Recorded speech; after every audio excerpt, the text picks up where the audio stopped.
Right now, you're on one of two paths. Path one is the forgettable pre-med. You volunteer at the hospital thinking every doctor started somewhere. You have no idea what medical schools want to see, so you focus on your grades. You feel this constant underlying anxiety. And what are my chances threads on r/premed and SDN overwhelm you. Path two is the intentional pre-med. You know that 50,000 pre-meds apply to medical school every year and 60% don't get in anywhere. So you build an application that feels authentic and hopefully competitive. If you're on path number one right now, this course is going to get you onto path number two and save you many gap years and hundreds of thousands of dollars worth of mistakes. And if you're on path number two, chances are you've probably hit a ceiling. You don't stand out to your dream medical schools as much as you'd like to. This course is going to help you smash that ceiling and become the pre-med who earns multiple acceptances and can negotiate hundreds of thousands of dollars in merit scholarships. And this course is not just theory. It's built from my real life. In fact, I'm going to walk you through the exact application that I submitted to earn my dream medical school acceptance,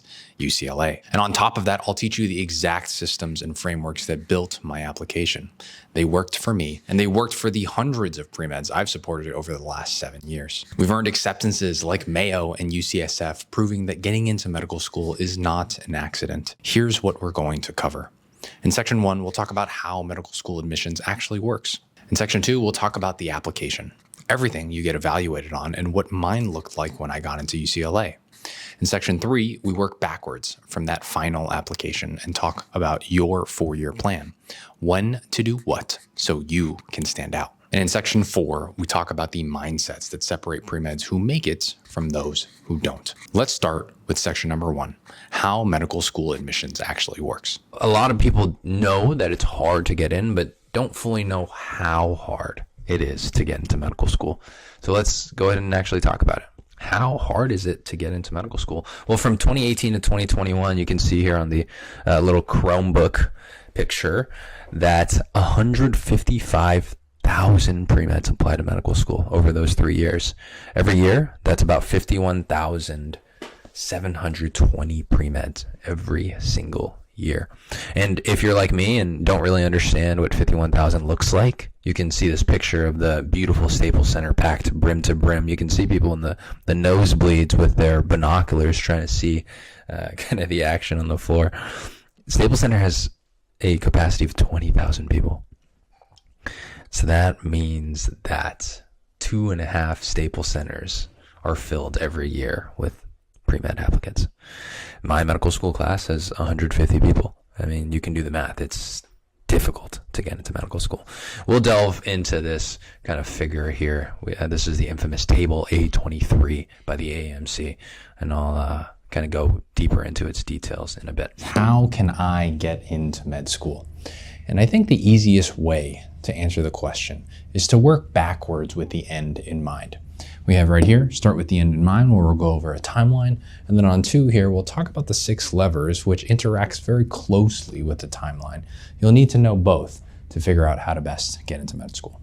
So this is a 4-year plan, a first, second, third, fourth year in a fall, winter, spring, summer quarter. And I think working backwards just helps us figure out what milestones we need to accomplish when. So for argument's sake, let's just keep it simple today. And we will say that the first thing we're going for is a white coat ceremony right after we graduate from college, aka a no gap year timeline. In that case, when do we have that white coat ceremony? We usually would start somewhere here in the 4th year spring quarter. So I'll call this the white coat right here. And then we can just walk backwards, right? What's immediately prior to the white coat ceremony? Well, you'd have to get accepted, and acceptances happen somewhere in this 4th year, really in the January to April range of when you're applying. So we'll say acceptances here on this timeline. And what's immediately prior to an acceptance? Well, you must submit your secondary application. And actually right before that is your interview. So you must do the interview and probably excel in the interview and then get accepted. So interviews are really in that winter to spring area as well. So let's throw this in here. IVS stands for interviews. Immediately prior to the interviews will be your secondary applications. And those happen through the summer and early fall of your application year. So we'll do kind of a bracket there, and then a hyphenated dash there, and we'll call these secondaries.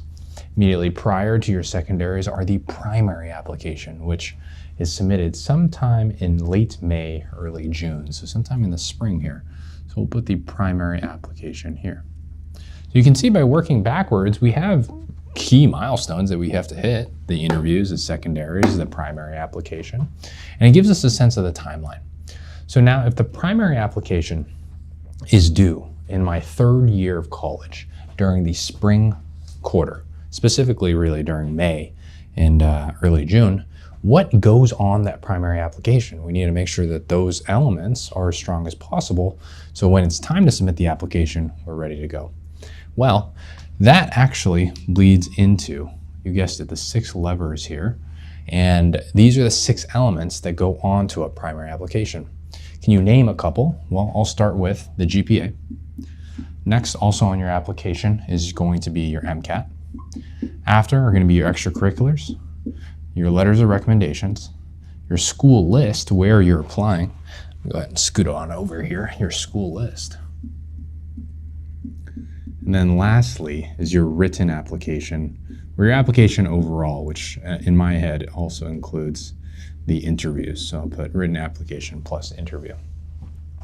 Those are the 6 components that make up a primary application. So if we look back on this timeline, we want to make sure that all 6 elements are as strong as possible before third year spring quarter. When you look at the timeline from the macro view, you can kind of get a sense that it's quite tight, right? We have 2 years, first and second year. First year, most people are still trying to figure out their left shoe from their right shoe.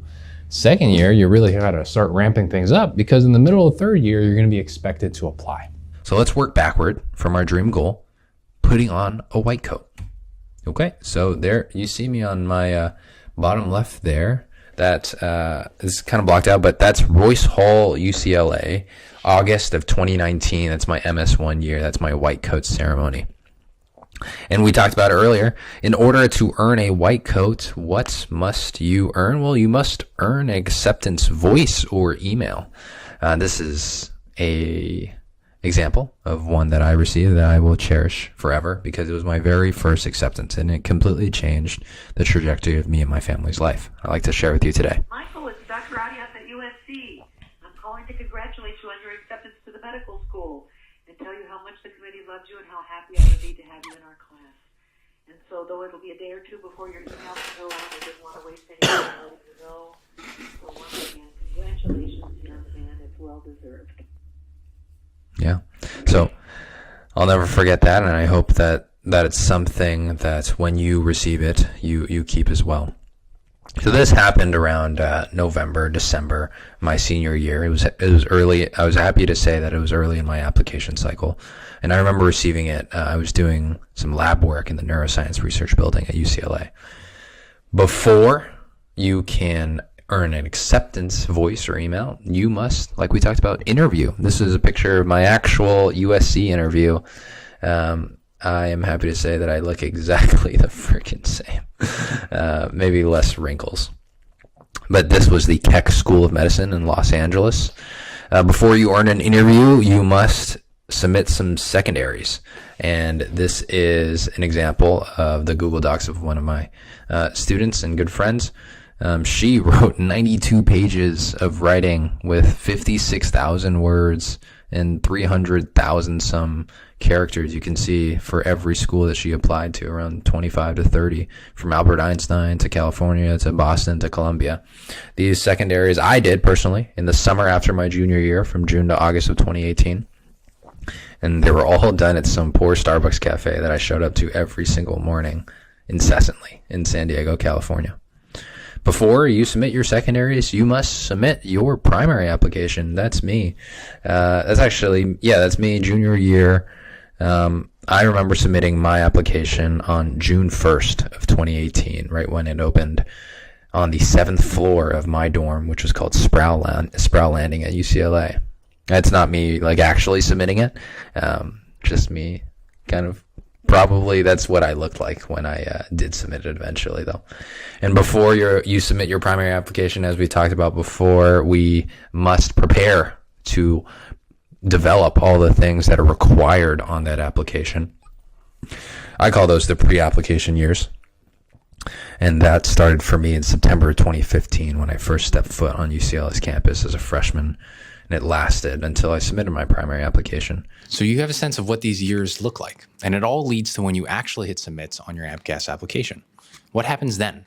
What are AdComs actually looking at? Well, that's the 6 levers. Everything you do throughout your entire pre-med journey condenses to one of these 6 levers. They're the only things you can change to improve your chances of becoming a doctor. So let's talk about them. Section 2, the application. How can I maximize my med school chances? That's what we're talking about today. And if you look on Reddit or STN, there's a million tips and tricks on how to do that. There's no unifying framework. Today is where we'll go over our framework on how to make decisions and how to systematically increase your med school chances. It's all based off of the 6 levers. In my opinion, these are the only things that affect your medical school chances that you can control. And if you remember from our last whiteboard talk, number 1 is your GPA. Number 2 is your MCAT. Number 3 are your extracurriculars. Number 4 is your letter of recommendations. Number 5 is your school list. And then number 6 is your actual application plus the interviews. So if these are the only 6 elements that matter when you're applying to medical school, ratcheting up the strength of each of these 6 elements will inherently increase your chances of getting into medical school. That's the theory behind this. So let's talk about the practicalities of each bucket. Number 1 here, your GPA is split into 2 different GPAs. Your science GPA and your non-science, or your, sometimes we will just do science GPA alone, and then your total GPA, which includes your non-science courses. Of course, the science GPA is very important in that it helps medical schools have confidence that you're going to be able to handle the science classes in medical schools. But of course, you can't be tanking your total GPA either. That being said, there's an emphasis on your science GPA, so really do try to protect that. Try to make sure that you don't have a quarter with 4 science classes if you can help it. Spread it out so that 1 or 2 are in each quarter so you can really dedicate time, focus, and energy to that. On the basis of GPA itself is really only points divided by credits, right? So if you take a 4 credit or 4 unit course, let's just say it's a 5 unit course, and you get an A in it, and A is worth 4.0 or 4 points. An A minus is 3.7, a B plus is 3.3, a B is 3.0, et cetera, all the way down. GPA is really just math. And the reason I bring up this equation is sometimes people, they have a 3.5 GPA, and they tell me my goal is to have a 3.95 by the time I apply. And I look at their transcript, I'm like, that's physically impossible because you need an additional 70 credits at all 4.0 in order for you to get a 3.9. And they only have 24 credits left in their university degree. So know the math, know the maximum GPA that you can get, and also recognize that at some point, if you have a 3.92, 3.93, you really have to do a lot more 4.0s in order to move that 3.93 to 3.97. It's very hard to do that. So don't be chasing the upper extremities of GPA. And that's because of this concept here. On the x-axis, we have confidence that the med schools that have in you to be able to handle the med school curriculum. And on the y-axis, we have your GPA. And as your GPA increases up to this threshold point, there's this really strong linear, maybe even exponential level of confidence they have in you. But once you get to a certain GPA, in my head, it's around 3.8, 3.85, depends on what medical school you're applying to and aiming for. That threshold, once it's met, the confidence is not really that high linear, high slope, exponential growth any longer. Really kind of just levels out. Basically, what we're trying to say is after you hit that threshold point, your stats alone will get your foot in the door, but it won't earn you a seat at the table. You've earned enough of a GPA to answer the question in their mind, which is basically, can this person handle the rigors of medical school curricula? If yes, fantastic, let's move on to look at the other stuff. But it's not like a 4.0 is just going to give me so much more confidence that he can handle med school curricula, you can see that delta is quite tiny. The most important thing that I think is also understated in GPAs are trends. You may have a 3.75, you may have a 3.6, but you may have started with a 1.2 GPA because your grandmother got ill and you had to go back to the home country. There's a lot of personal things going on. But ever since then, you've hit a 4.0, 4.0, 4.0. Med schools really want to just see that who they're getting is at the top of their game. And the opposite is true too. If your trend line is down and you started with a 4.0 and you're now looking at 3.2, 2.7, med schools think that 3.2, 2.7 is the student they're getting, not the 4.0 3 years ago. That is how to optimize your GPA. Pay attention to the science GPA. Know the math on a GPA equation. Focus on your trend, and then make sure you're not overdoing it. Once you get to that threshold, you can turn your focus and your time to the other levers, which we'll talk about now. Lever number 2 is the MCAT. And really the only thing to improve your MCAT is to raise the score. The only other consideration I can think of is something we call spread. The MCAT is obviously in 4 sections, and so you'll get one individual score for each section. The very most common thing is to have a 129, a 122, a 129, and a 130, with the 122 being in cars, right? And you can see that the spread is unequal, and it gives med schools a little lack of confidence, less confidence. It takes the confidence away that you'll be able to do well when it comes to whatever section that you're scoring low on. So if it's a low chem phys or a low biochem or a low car score, that really works against you. Move on to your extracurriculars, and there's a lot of interesting things to talk about here. So we'll start with the kind of main buckets of extracurriculars. And when I think about extracurriculars, I think about community service. I think about something like clinical experience, which can be paid, not paid. I think about research. I think about something maybe like leadership, and then hobbies. And of course, there are many, many other extracurriculars, from artistic endeavors to shadowing is another one, to conferences attended. There's a long list of 17 to 19 categories, but I think these are the main ones. And the big thing to talk about here is how medical schools make their decision on which students to select. I have here this word orchestra, which I'll talk about in a bit. But each of these circles, say, represent one student, and they represent each of the students' relative strengths, right? Med school wants to create this symphony orchestra, and the way they do it is they don't find 100 people who know how to play the violin and the cello and the flute and can conduct, but they all kind of do it in a mediocre way, like a 5 out of 10. No. The New York, LA, London, Tokyo Philharmonics, the best orchestras in the world, they find the best violinists in the world, the best violists in the world, the best cellists in the world, the best team player, banjo, flutes, oboe player. And they put them all together with a world-class conductor. And this is kind of like how med schools are also designed, where you don't have one pre-med who's mediocre or good at everything. You have many pre-meds who are world-class in the thing that they specialize in. And so maybe this student is really, really strong when it comes to research. And this student, really on the edge, is really, really strong on teaching and mentorship. And this one is all about, their entire application is all about public policy, right? And they get all these fringe world-class students, and together, a collection of them make a world-class symphonic orchestra. And the reason I bring this up is that, yes, you have 5 buckets of extracurriculars, and yes, you need to have some sort of experience in each bucket. Not to say that you check the box, but to really explore it, see if it was right for you. But also each of these buckets of extracurriculars are kind of needed for a good reason, right?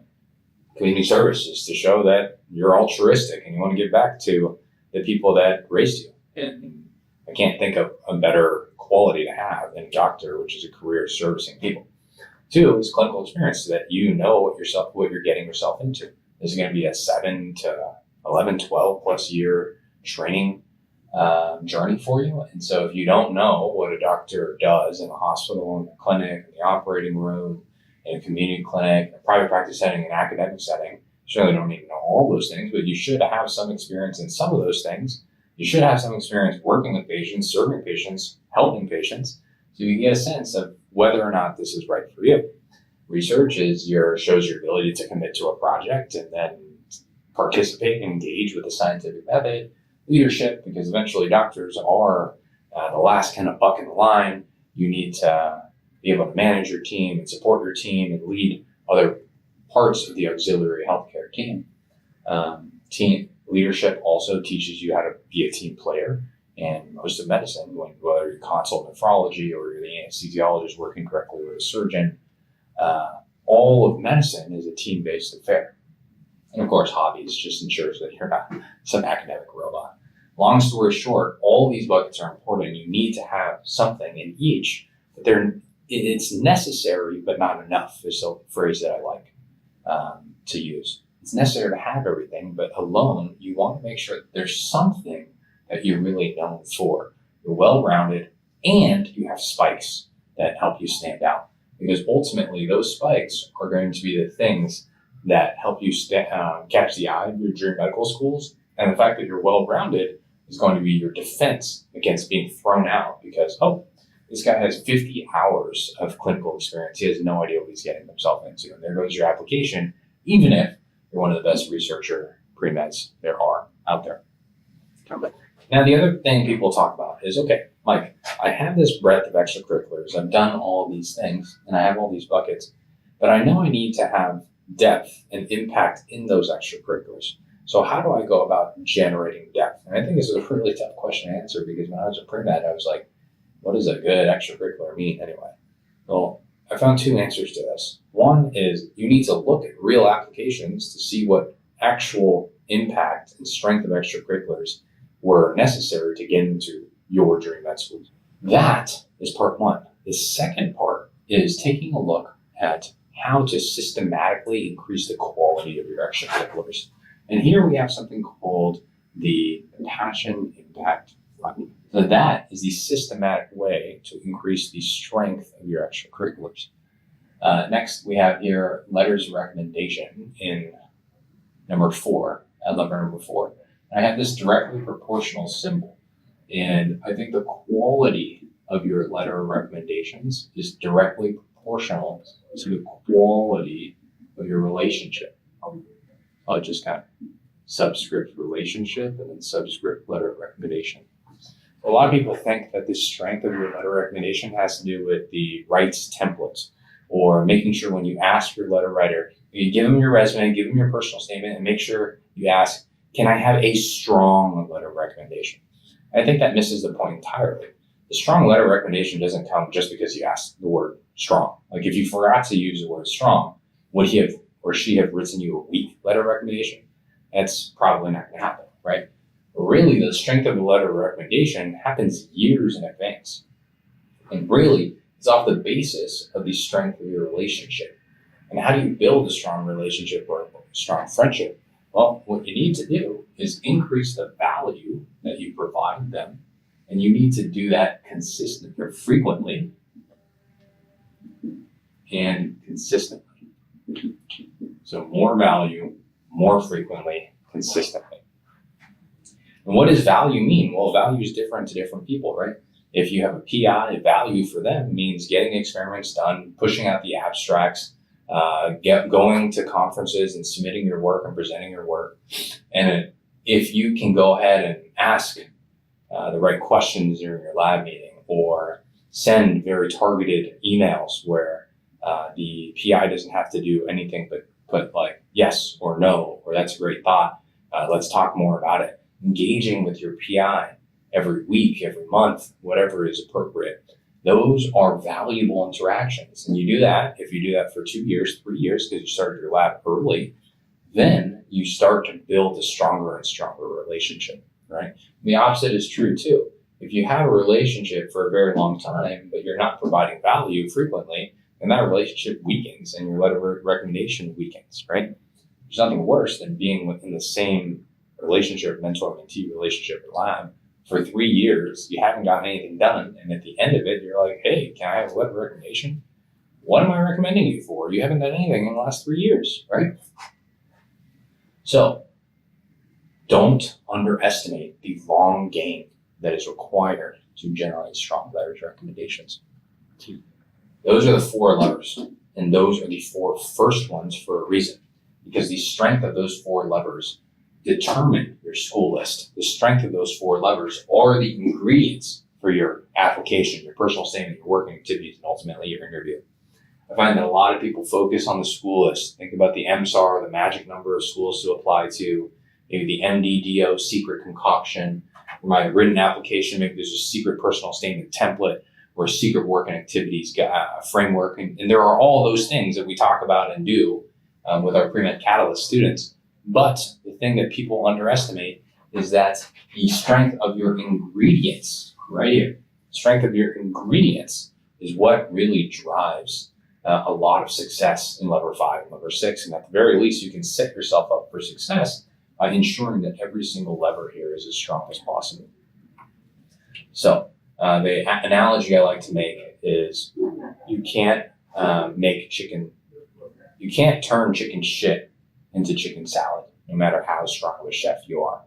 The opposite is true. If you have chicken salad here for levers 1 through 4, it's very hard to turn it into chicken shit, even if you're a terrible writer, a terrible chef. All right, so that brings us to really the framework that I have in my head when I'm trying to work with a student and increase their chances of getting into medical school. And it's this kind of like number line framework. On average, we have 40% acceptance rate, right? 20,000 people get into medical school every year, 50,000 apply, around a 40% chance. And I can't tell you whether your chances are 70 or whether they're 15, but I can tell you that what we do here together, plus X, minus X, what we do here together in levers 1, 2, 3, and 4, they raise your chances to the right or take away your chances to the left, right? And so our entire goal is to continue to do things at levers 1, 2, 3, and 4, and ultimately levers 5 and 6, to take your 40% chance and just make it 40 plus X, right? Just move it on up and to the right. And if we do enough things, enough impactful things for each lever, you'll find that your chances for medical school are very, very, very encouraging. Now that you've met all 6 levers, we need to understand their nuances, starting with the one most pre-meds get wrong before they ever even start. That's lever 1, your GPA. A very common question is, how much does my GPA matter? And I'll get back to this because your GPA is actually in combination with your MCAT.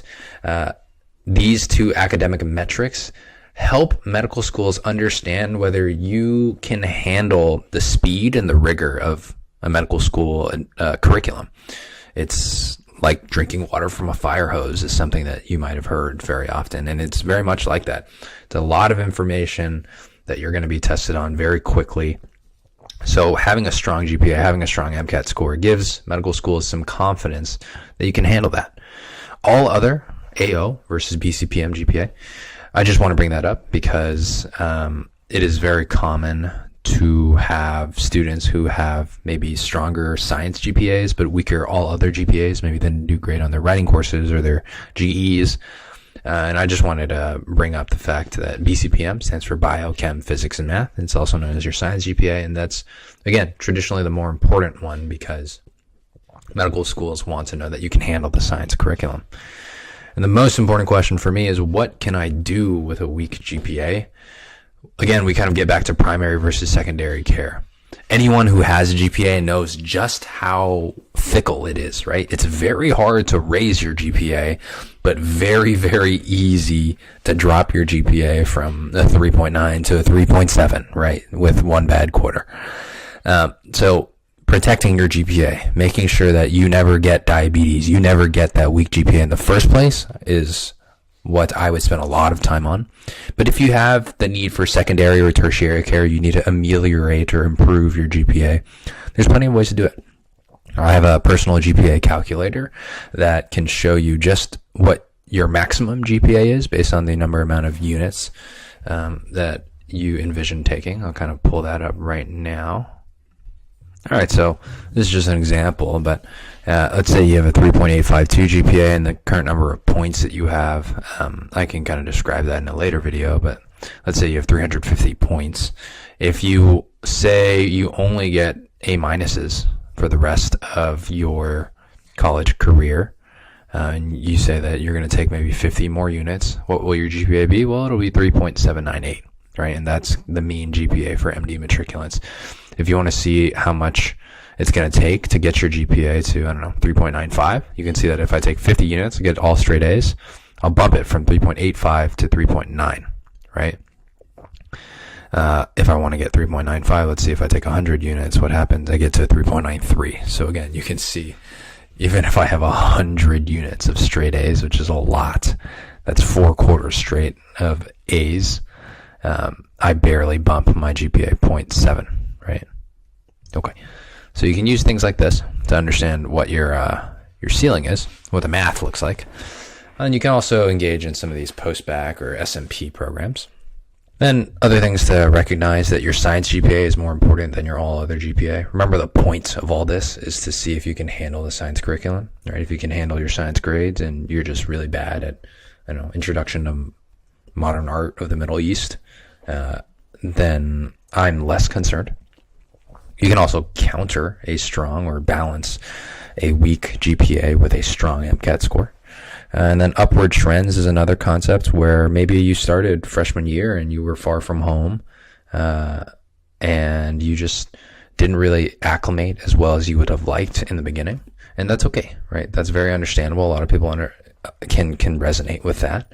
And you kind of turned your ship around in sophomore, senior year, you went ahead and got 4.0, and your overall GPA maybe is like, 3.81, just because you really butchered your freshman year. That's okay, because you have a very strong upward trend, and the student that I recognize now is the one that's gotten all straight A's for the last 3 years, and we can kind of overlook the freshman year transition. And there's personal explanations. Maybe you've had someone in your family get sick, or you were in an accident. That's always a good way to just, again, give context to a weaker GPA.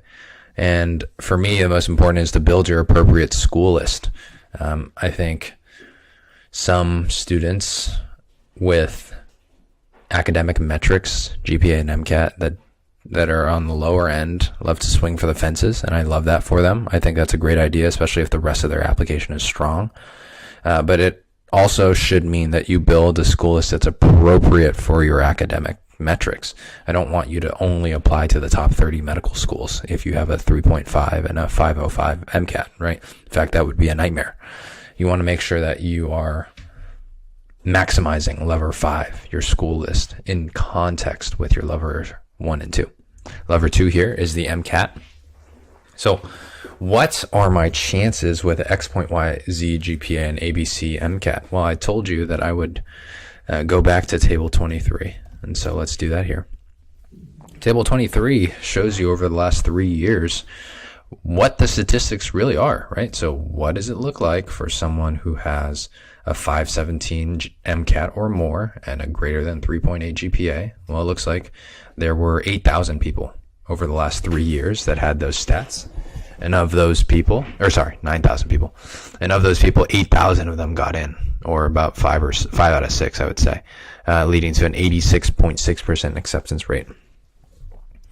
You can also see the overall here. So over the last 3 years, that 150,000 number, with only 65,000 getting accepted, for an overall acceptance rate of 42.3%, right? So you can kind of play and see, hey, if I had a 505 MCAT with my 3.75 GPA, I'd be in this bucket.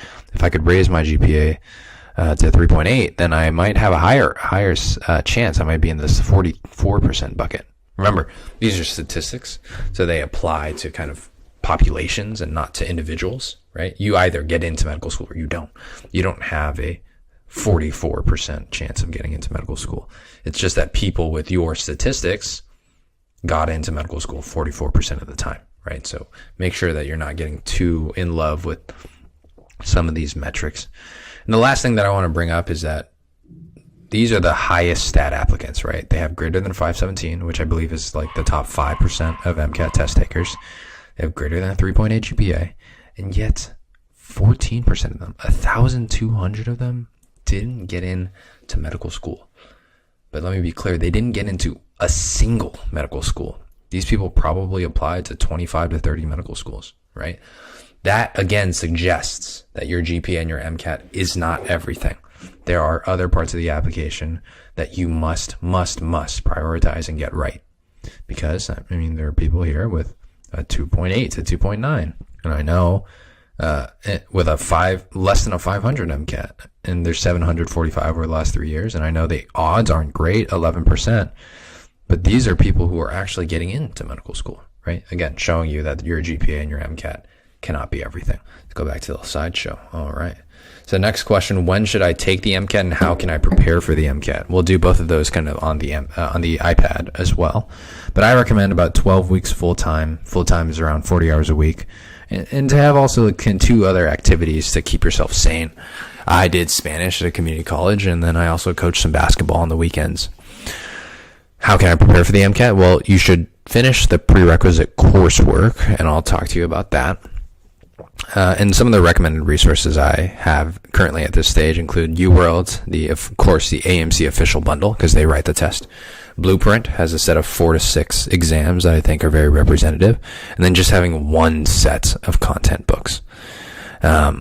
People will go crazy with the content books and they read them cover to cover, and you don't need that. You really need them kind of as an encyclopedia or as a reference to remind you of these core concepts in case you forgot them throughout your undergrad years. And the most important thing, I think, is having a detailed personal plan that balances content versus review phases.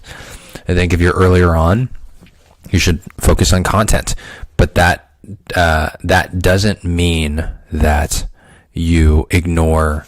In the beginning, I think you should focus maybe 60%, 70% on content, but don't ignore the application questions, like actually doing practice problems, actually doing passages. That should be 30 to 40% of your time. And then in the second half of your studying, I think you should flip and become very heavy on the application phase and focus on the content questions and the practice exams and make that be 70% of your time, and then have content kind of sprinkled on the back end when you're tired or you need to review some sort of concepts that you've forgotten. So let's get in the nitty gritty here and go and return to the Zoom, to the iPad, so I can walk you through when you should take it and how you can prepare for it. Okay, so remember, this is just my timeline, and you can modulate it as you'd like. But if you are going to apply to medical school here, right? Let's say you're applying here, your June of your 3rd year spring quarter. Your primary application must have the MCAT, right? And how long does it take for the MCAT to come back? Well, it takes about a month. Okay. So if we're going to apply in June, the latest we can write our MCAT is 1 month before June, which is May, right? But I don't love taking in May, and I'll give you plenty of reasons why. Right? If I take it here in this winter block, it's not like I have, again, all of my time to myself. I have nothing else to think about. In fact, I have a lot to think about. I have winter quarter. I probably am taking 20 units of upper division courses in my 3rd year, right? That's not an easy quarter for me. For me, I took like Neuroscience 101B, and then I had my research, and then a neuroscience elective. It was a lot of work. That's the same reason I don't like taking it here, because again, I'm taking neuroanatomy, I'm taking electrophysiology, I'm taking molecular neuroscience. These are tough courses that I don't want to compete with when I'm studying for the MCAT as well. And so if we go even further back, then this looks like a great spot. And this is actually when I took it, because this is a time that's free. I don't have any other commitments when it comes to my academics. I'm taking 0 units, and it's a good 12-week area where I can take advantage of and use that to study full time. So that's what I did, and that's what I do recommend. You might not have this same timeline. You might even be past your 2nd year summer, but the same principles apply, right? Look for a time where you're protected, where it's 12 weeks-ish of protected time where nothing else can really compete for that attention. But if you're going to take the MCAT here, I mentioned that you must kind of finish your prerequisite coursework. So what is on the MCAT? Well, It's a great question. Let's go into it. The MCAT is 4 sections, right? So one is not biochem, my apologies. One is chem phys, and specifically chem is general chem, OChem, and then all the physicses. Okay. Number 2 is cars, which is kind of reading comprehension. You don't really need to prepare for that. You don't need to prepare for that in the sense that you don't need to take specific undergrad coursework for it. Of course, you're going to need to study for it while you're studying for the MCAT. Number 3 is biochem. And number 4 is psychology and sociology. Okay. So if you look at these courses, I'm going to kind of talk about the UCLA equivalents because I know those best, but I'm sure your school has something like that. Gen Chem is Chem 14A and B. OChem is C and D. So that's 4 courses. Physics is Physics 5A, B, and C. Bio and Biochem at UCLA, it's called LS7A, B, and C. And Biochem is Biochem 153A. And then Psych at UCLA is Psych 10. And then Sociology 1. Okay? So I personally feel like psychology and sociology is something that you can self-study. Right? So you don't need to take these courses if you don't want to. Biochem 153A, I think, is crucial. LS7 ABC, crucial. Physics ABC, crucial. Chem 14 ABCD, crucial. Notice that I didn't mention some of these courses, right? I didn't mention at UCLA it's called LS30A or B, or Math 31A, B, 32A, B, right? There's no math courses that you need. Consequently, there's no statistics courses that you need for the MCAT. In addition, I didn't say courses like Chem 14 BL, right? I didn't say Chem 14 CL. Lab classes, I don't think that they are relevant for the MCAT. And the same goes with LS23L, a bio lab. Okay? So when you kind of add all these up, that's 4, that's 3, that's 3, that's 1, and then kind of optional 2. But let's see, on the most lean version, it's 7, 10, 11 courses, which is not a few. Like they're pretty substantial courses, right? 11 courses by the time you're at your sophomore, second year. Again, this is a very standard traditional pathway. It might not be for you, but I want to start with kind of the foundational, fundamental one so that you can modulate and create your own timeline with the same principles that I'm thinking about, which is I need to finish these prerequisites before I study for the MCAT. I need to find the right time to study for the MCAT, et cetera, et cetera, et cetera. So you really have these 6, maybe even 7, right? If you do something like study abroad, which is what I did, study abroad physics, knocked all of it out in one go. But you have those 7 quarters to really finish those 11 courses, right? So plan for it as you may, but if you'd like to take the MCAT and when I think is most optimal, you'll be most fresh if you finish all of those 11 courses in those 7 quarters and then go straight into studying for this MCAT exam in the summer after your sophomore year. Okay. So we talked about that. I know we started briefly to talk about what are my chances with table 23 in the AMC. I go into that in much more detail in this video titled Your Medical School Chances Are Higher Than You Think. In fact, you can see table A23 in the background here. So this explores the relationship that your GPA and MCAT has overall with your overall chances at admission. If you're interested in that, you can certainly Let's play 2 truths and a lie. check that out. There's my apartment with my wonderful greenery. We'll go to level 3 now. Extracurricular activities. So one of the more common questions are, what are the possible extracurricular activities? Well, there's only really 18 that are available when you eventually apply to medical school. They are as follows. Move this here. Artistic endeavors, community service that are medical, community service is not medical, conferences, extracurricular activities, hobbies, honors, athletics, leadership, military service, other, some paid employment, again, medical and not medical, and then physician shadowing, presentations, posters, publications, research lab, teaching, tutoring, or teaching assistant. So these are really the only 18 categories that they allow for you to input extracurriculars into. It's, again, good for you to see, but I don't think it's that useful. The next thing that people talk about are the AMC core competencies. This is basically what the medical school governing body has said is important for their incoming medical students to have, and I've pulled it up here. These are 15 core competencies for entering medical students, as defined below, that have been endorsed by their group. And they fall into 4 categories: the intrapersonal, interpersonal, thinking and reasoning, and science. So, I mean, you can see here, it's like service orientation, social skills, cultural competence, teamwork, oral communication, ethics, reliability, resilience, capacity for improvement, critical thinking, living systems, human behaviors, yada, yada. Okay. So, I mean, it's helpful, and it's great that they have a mission to have eventual doctors have these competencies and these values and core traits. But for a pre-med looking to get into medical school, it's kind of hard to really make that useful. For example, how do I demonstrate social skills? Like, that's hard to do, right? There's no easy way to do that. Okay.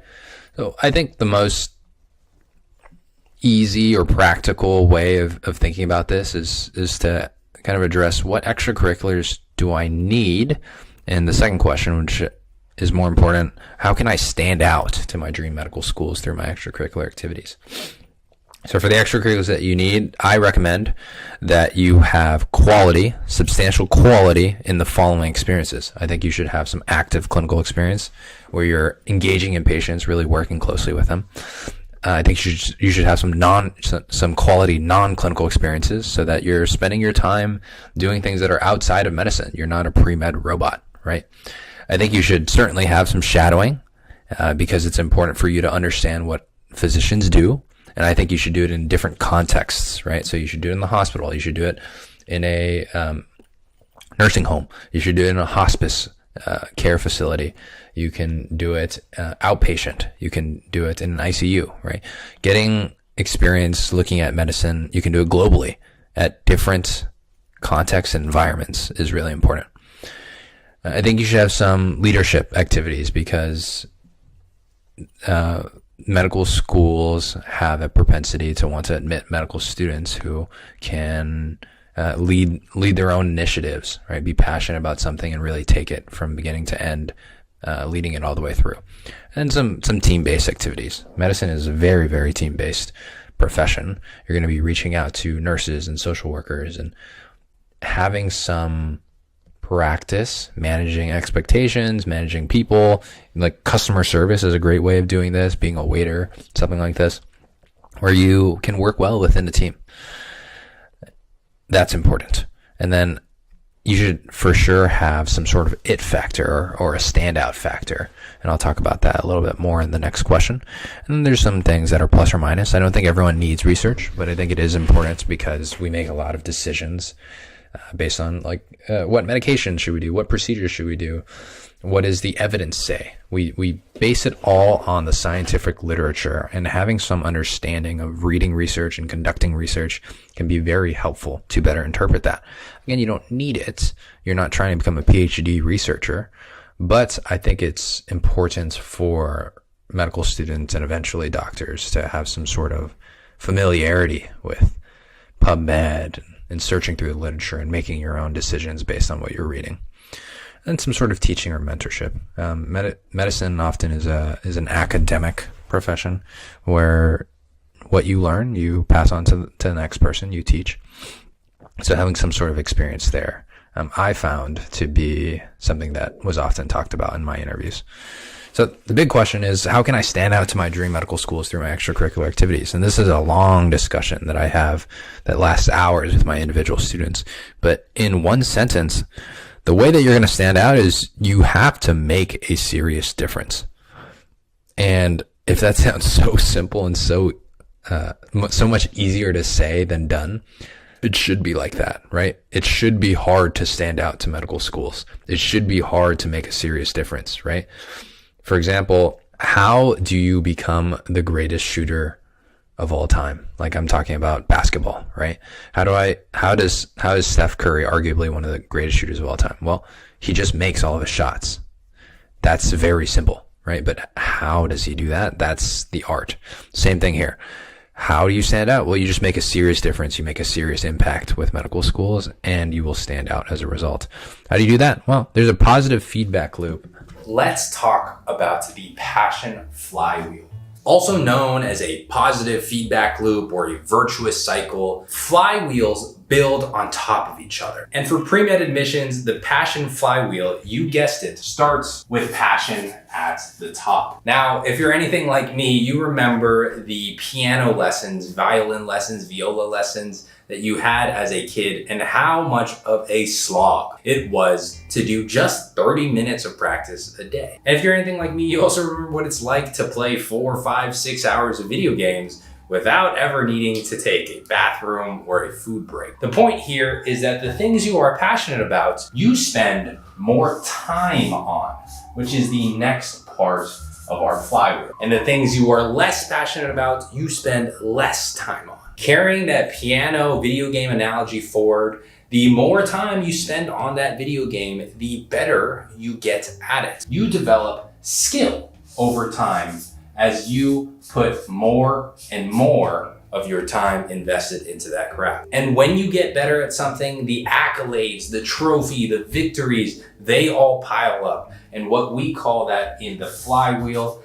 is impact. And of course, the things that we have a lot of trophies in, the things we've won a ton in, we love because we're good at. Impact reinforces our passion for that thing. And you can see around and around and around we go, flying through this flywheel again and again and again until the impact is so large, the passion is so large that you stand out to your dream medical school. So let's talk about where the passion flywheel breaks down. It starts at the level of the passion again. If you're not passionate about something, piano for me as a kid, you won't spend a lot of time in it. You won't really have that momentum, that activation energy to get through the initial friction that you need. So really the barrier between passion and time, I might say, is activation energy or friction. You're just not passionate enough to spend enough time going through the motions. But let's say you do find something you're passionate about and you are willing to spend time in it. The gap between time and skill is opportunity. You can spend a ton of time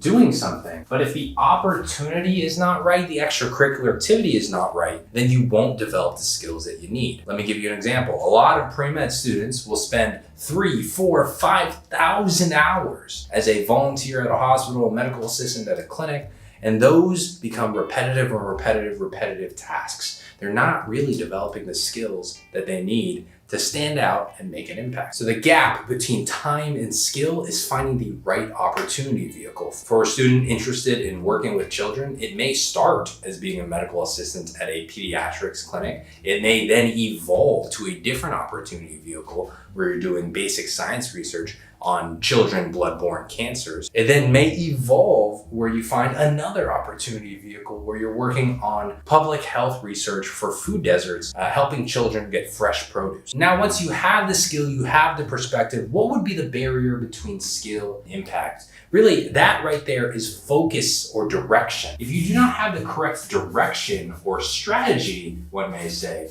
you could be focusing your skills and perspective to the wrong output. The classic example of this is a pre-med who uses all of their skills to found a club on campus that no one joins, no one else is interested in, and goes nowhere. Instead, that pre-med may use their skill and strategically direct it to a substance abuse clinic where they pioneer an HIV outreach self-testing program that hands out kits to members in the community. Or they may take their expertise and join a basic science research lab and go across the country presenting novel genome sequencing work in monkeypox. These are two real examples from students in our mentorship program. Once you have the skill, you must have the strategy and the direction to know how to apply it to land the impact that you're looking for. And the barrier between impact and passion don't really exist. A lot of us really enjoy the things we're good at, and I've never really found any pre-med stuck there. So if you are able to have a significant impact, you can rest assured you'll continue to like what you're doing. So here is an example of a real positive flywheel in action.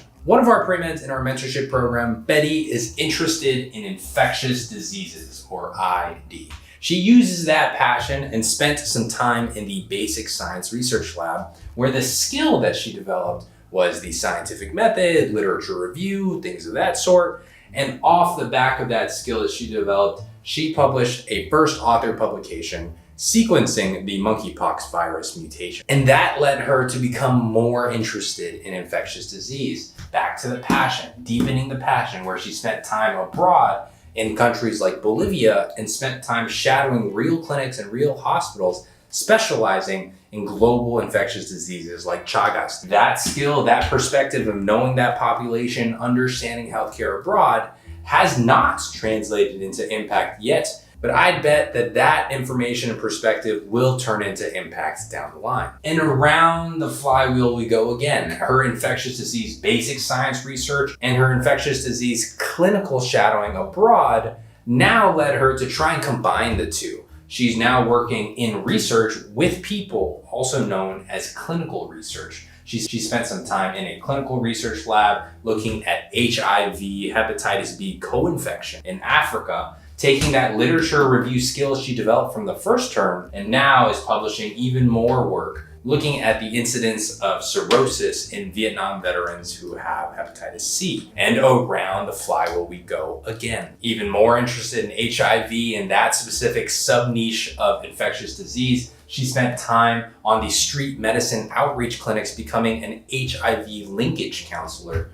The skill there is learning how to start a program, learning how to partner with the LA Department of Public Health, learning how to work with social workers and see people in under-resourced communities. Thus far, she's been able to offer self-test kits to 30 plus unhoused individuals in the LA community. That is real impact. And again, the passion flywheel turns one more cycle around. Eventually, you make enough turns of this passion flywheel and you get an application that is so undeniably impactful, and it is so clear what the passion of that pre-med is that medical schools must notice. That is the power of the passion flywheel. I've kind of broken the iceberg here in one of the favorite videos I've ever made, and it's titled How Basketball Got Me Into Medical School. And you can see it again here on YouTube. This explores how important it is to pursue extracurricular activities that are personally meaningful, not again from just a happiness point of view, but from a competitive point of view. Basketball is one of the things that I talked most about during my interview trail. You can see kind of the intro here. NBA player by day, a doctor by night. I told this to everyone who asked me what I wanted to be. Some caveats though. I was 8. I thought I'd grow to NBA size. I figured doctors were real-life mages, the ones that cast healing spells.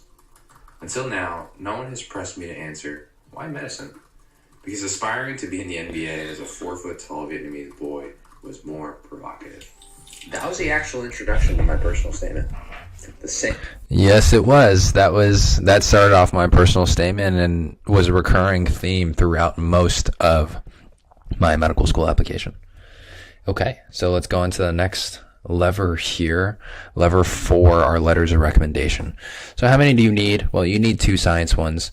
My example was a physics study abroad one, and the second one was my research PI, or my boss in my research lab, if I've gotten some course credit. At UCLA, it was SRP 99, SRP 199. You need 1 non-science one. For me, that was the Intro to Buddhism course that I took with Dr. Hayes. And then some miscellaneous ones if you'd like, but these are past requirements. That was my health services research and another physician I shadowed that kind of rounded out my recommendations to 5. What does a strong letter of recommendation look like? Well, it should be personal. It should be specific. It should be clear about your strengths and your possible contributions to the medical schools that are interested in you. It shouldn't just really say your grade, and it shouldn't say your ID number, because that's all that the professor really knows about you. Those are the weakest letters of recommendation.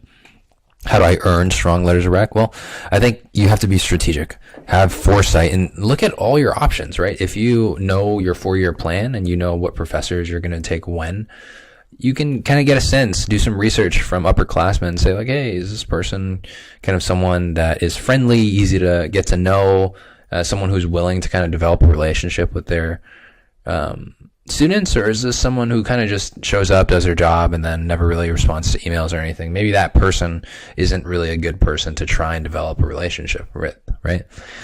I mean, above all else, it does come down to just building a real relationship. So think about your contact channels. Is it before class? The professor comes early to kind of chat with students. Is it after class? Stays after to answer questions? Is it through email where they're very active? Is it through a discussion forum, right? As one of my students got her letter of recommendation by being really active on the school's biochem discussion forum and really helping students out. And the professor noted that and gave her kudos, and that was kind of the seed of their relationship.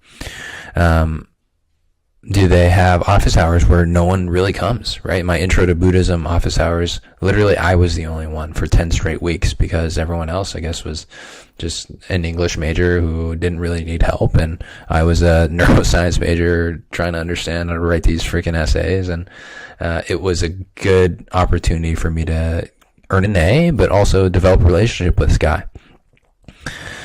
Okay, so above all else, don't overcomplicate things and be impressive. Again, it should sound easier said than done, right? If you want someone to write strong things about you, they should feel strongly about you, right? So if I am doing research with my professor and I want this letter of recommendation to say something like, this is the best thing since Michael's the best thing since sliced bread, then I better be putting in the extra hours. I better be pushing in the project. I better be doing the most to make sure that I'm helping his project go forward. If I do that, if I really focus on how can I do the best that I can in this role that I've been given, your letter of recommendation will come naturally. You don't need to send a special email. You don't need to draft a perfect CV or ask the right way. You don't need to be strategic because you've done the most important part. You are impressive. The professor thinks you're impressive, and writing a strong letter of recommendation comes naturally after that. So don't ever overestimate or overcomplicate these processes. If you want a strong letter of recommendation, be a strong student. And if you want to see an actual letter of recommendation, that would be pretty magical. Wouldn't that? Well, good thing that I'm in the business of making magic. That transition was terrible, sorry. But this is my actual UCLA Medical School letter of recommendation, and I review it all the way from beginning to end. Letters of rec make or break your application. They decide whether you become a doctor or not. But of course, you never get a chance to see them. And that's what makes them so valuable to AdComs. It's a conversation behind closed doors about you. That is, until today. I've opened the doors and I show you the exact letter of recommendation that got me acceptances to top 20 medical schools. This will help you understand how to build relationships with your current letter writers, and if you have to write your own, you'll know how to structure a compelling, strong letter of recommendation that maximizes your chances of acceptance. And of course, at the end, I share with you our letter of recommendation guide, filled with examples of real letters of recommendation that helped pre-med students like myself and like you get into some of the most competitive medical schools in the nation. All right, so before we hop into the actual letter of recommendation, I am going to summarize what I hope that you take away from this letter of recommendation breakdown. First and foremost, strong letters of recommendations always have these memorable summary or takeaway points, things that are easy for an admissions committee member to remember when they're describing you to the dean of admissions, or something that stands out that they will take with them in a week, 2 weeks time when they're reviewing all their strongest applicants. We want something that, even though it shares a ton of specifics, shares a ton of details, there are very clear takeaways, clear values, clearly memorable things for an admissions committee member to hold on to.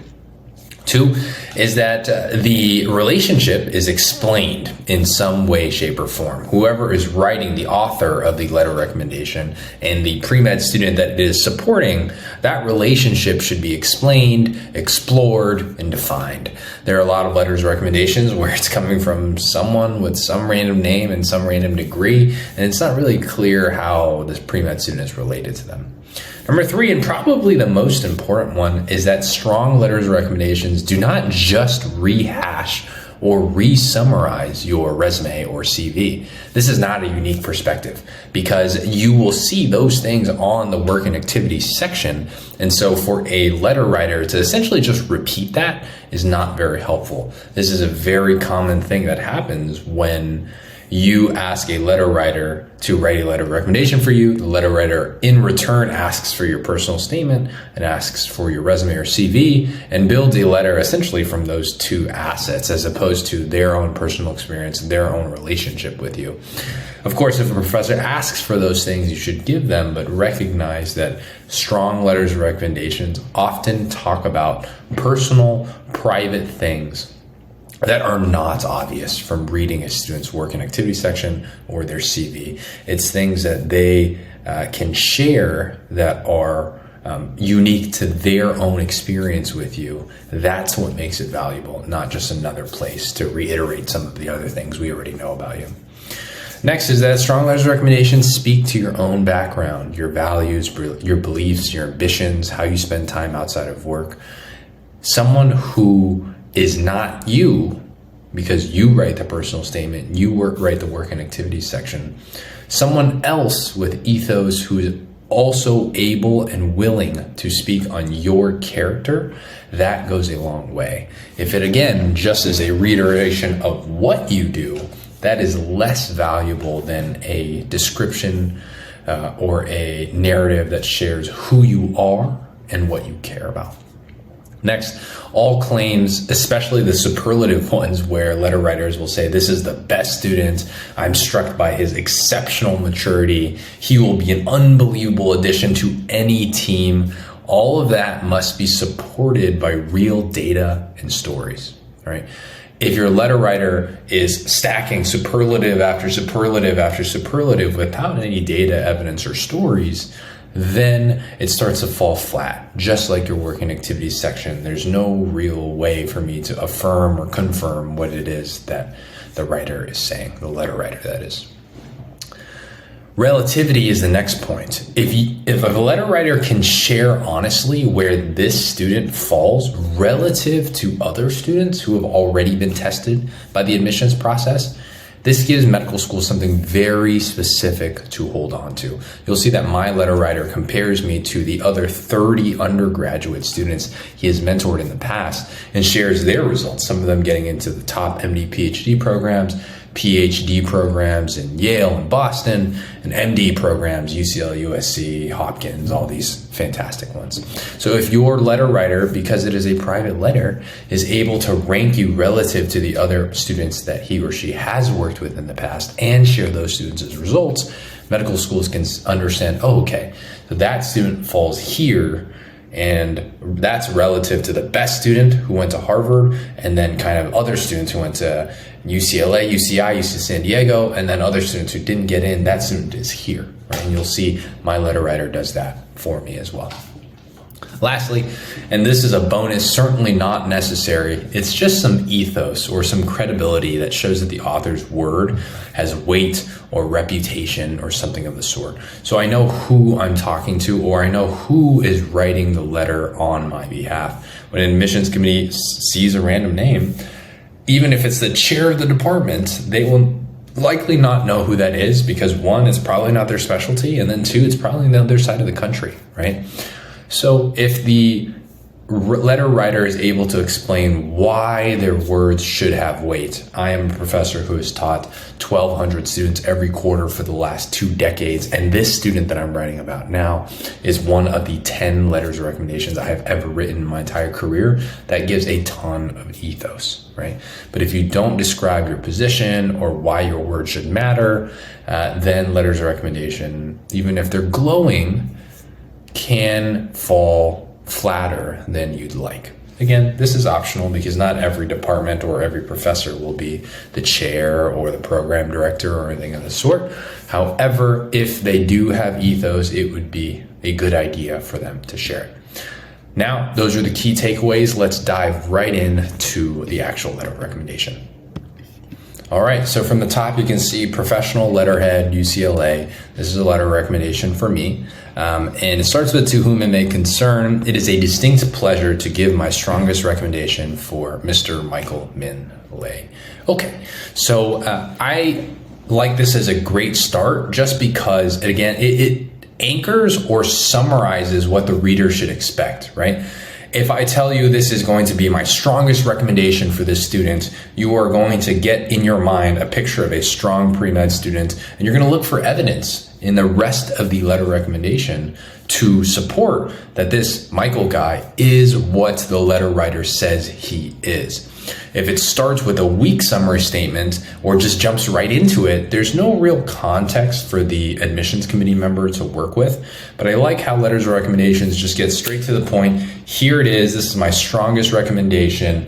This is what you should look out for. This is the type of candidate that you're working with. Anchor statements are really powerful because it sets the frame of reference, or it sets the mind for the reader as to what to expect. There's this fantastic exercise by Tversky and Kahneman, two Nobel Prize winners in the field of behavioral economics. And they did this fantastic experiment that shows the power of anchoring. So for example, if I ask you what is, it's kind of unfair because that's actually going to calculate it. But if I tell you if I ask you what is 1 times 2 times 3 times 4 times 5 times 6 times 7 times 8, you might come up with a number. And let's say you were part of, so they split into two people, right? So two groups. One group got this question: what's 1 times 2 times 3 times 4 times 5 times 6 times 7 times 8? And the other group got the backwards question: what is 8 times 7 times 6 times 5 times 4 times 3 times 2 times 1?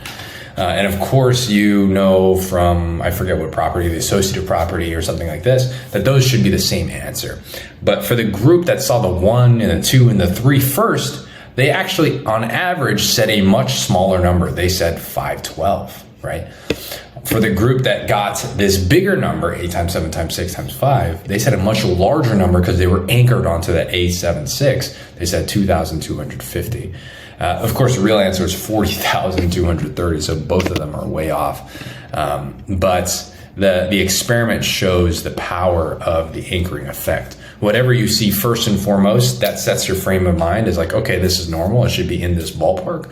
And so having a letter of recommendation start strong is key to set the tone for the rest of the letter.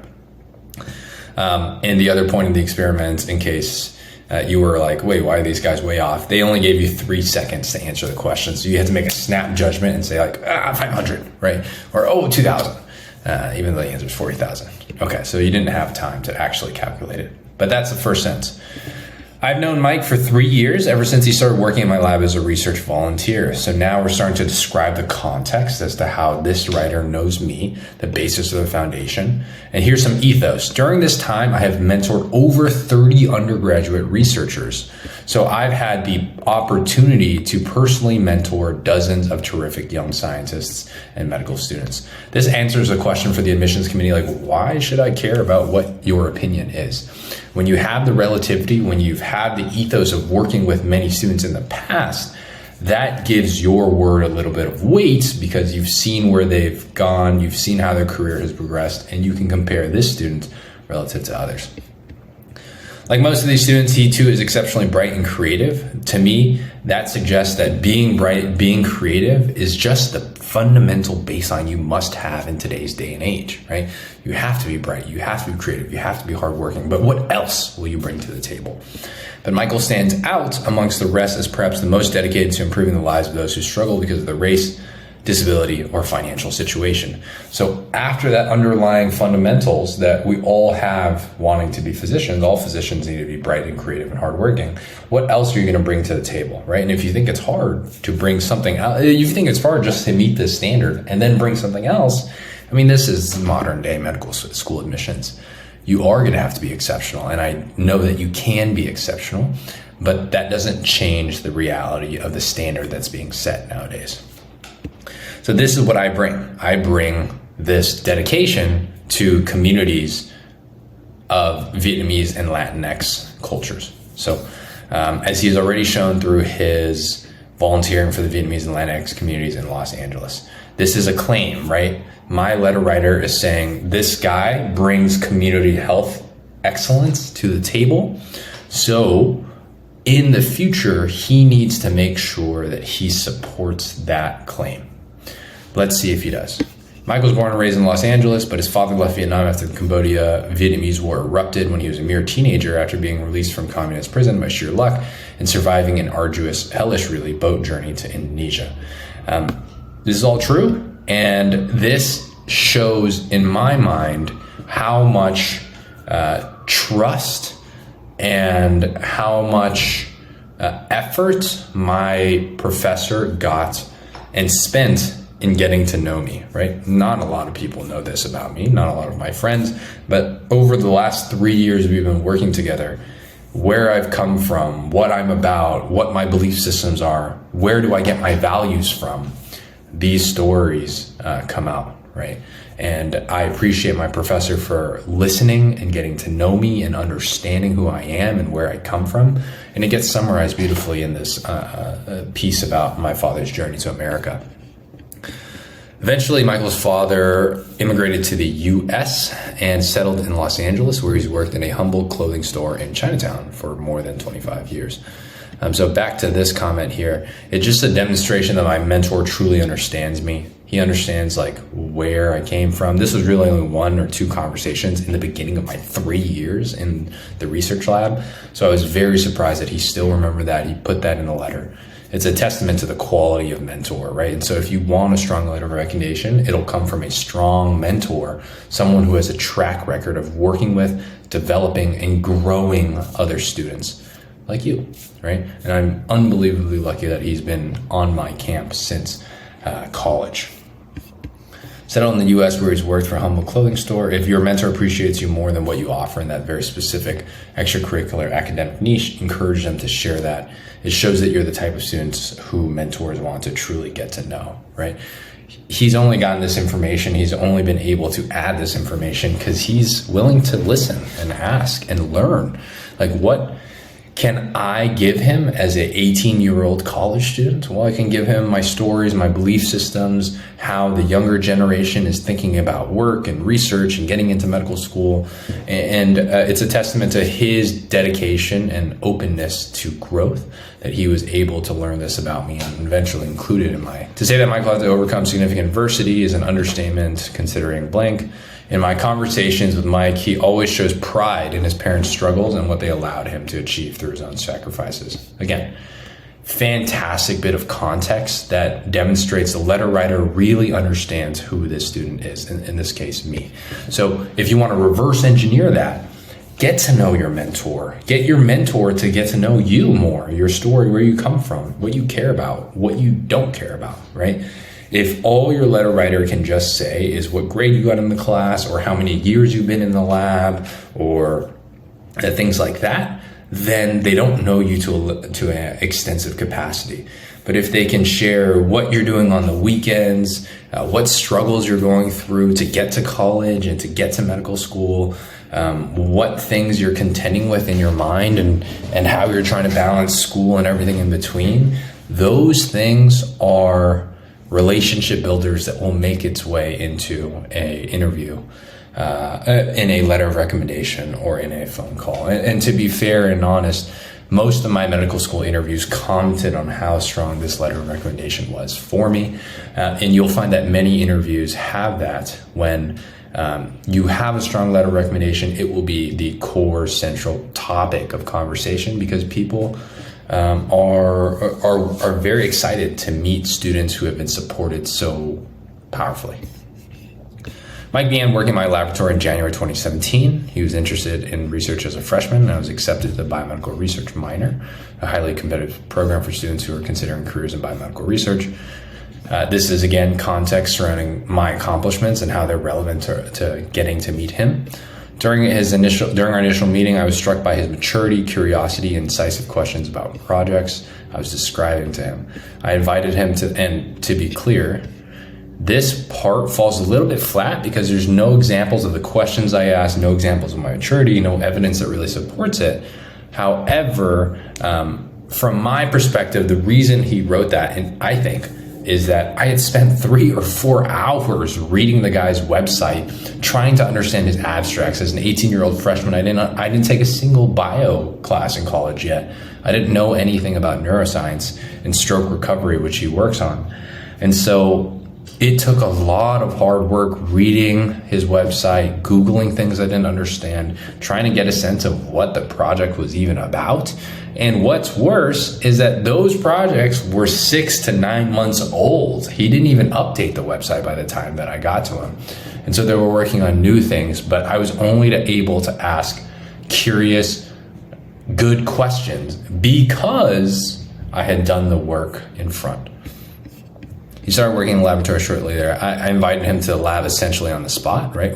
Actions speak a lot louder than words. So this is evidence that he was thinking about me pretty favorably at that point. And he started working in the laboratory short after. I'm confident that Mike will become a fantastic academic physician for 3 simple reasons, right? Here are the clear takeaways. There's going to be a lot of details that follow and precede this, but here are the 3 things you should remember.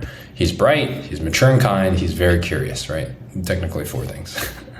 Academically, off the charts intelligent, majoring in neuroscience, GPA of 3.98. This is remarkable and this is some data, right? Data or numbers or stories always help contextualize the situation. If you said that he's extremely bright, but didn't have his GPA, it could be 3.8, it could be 3.99, it could be 4.5, right?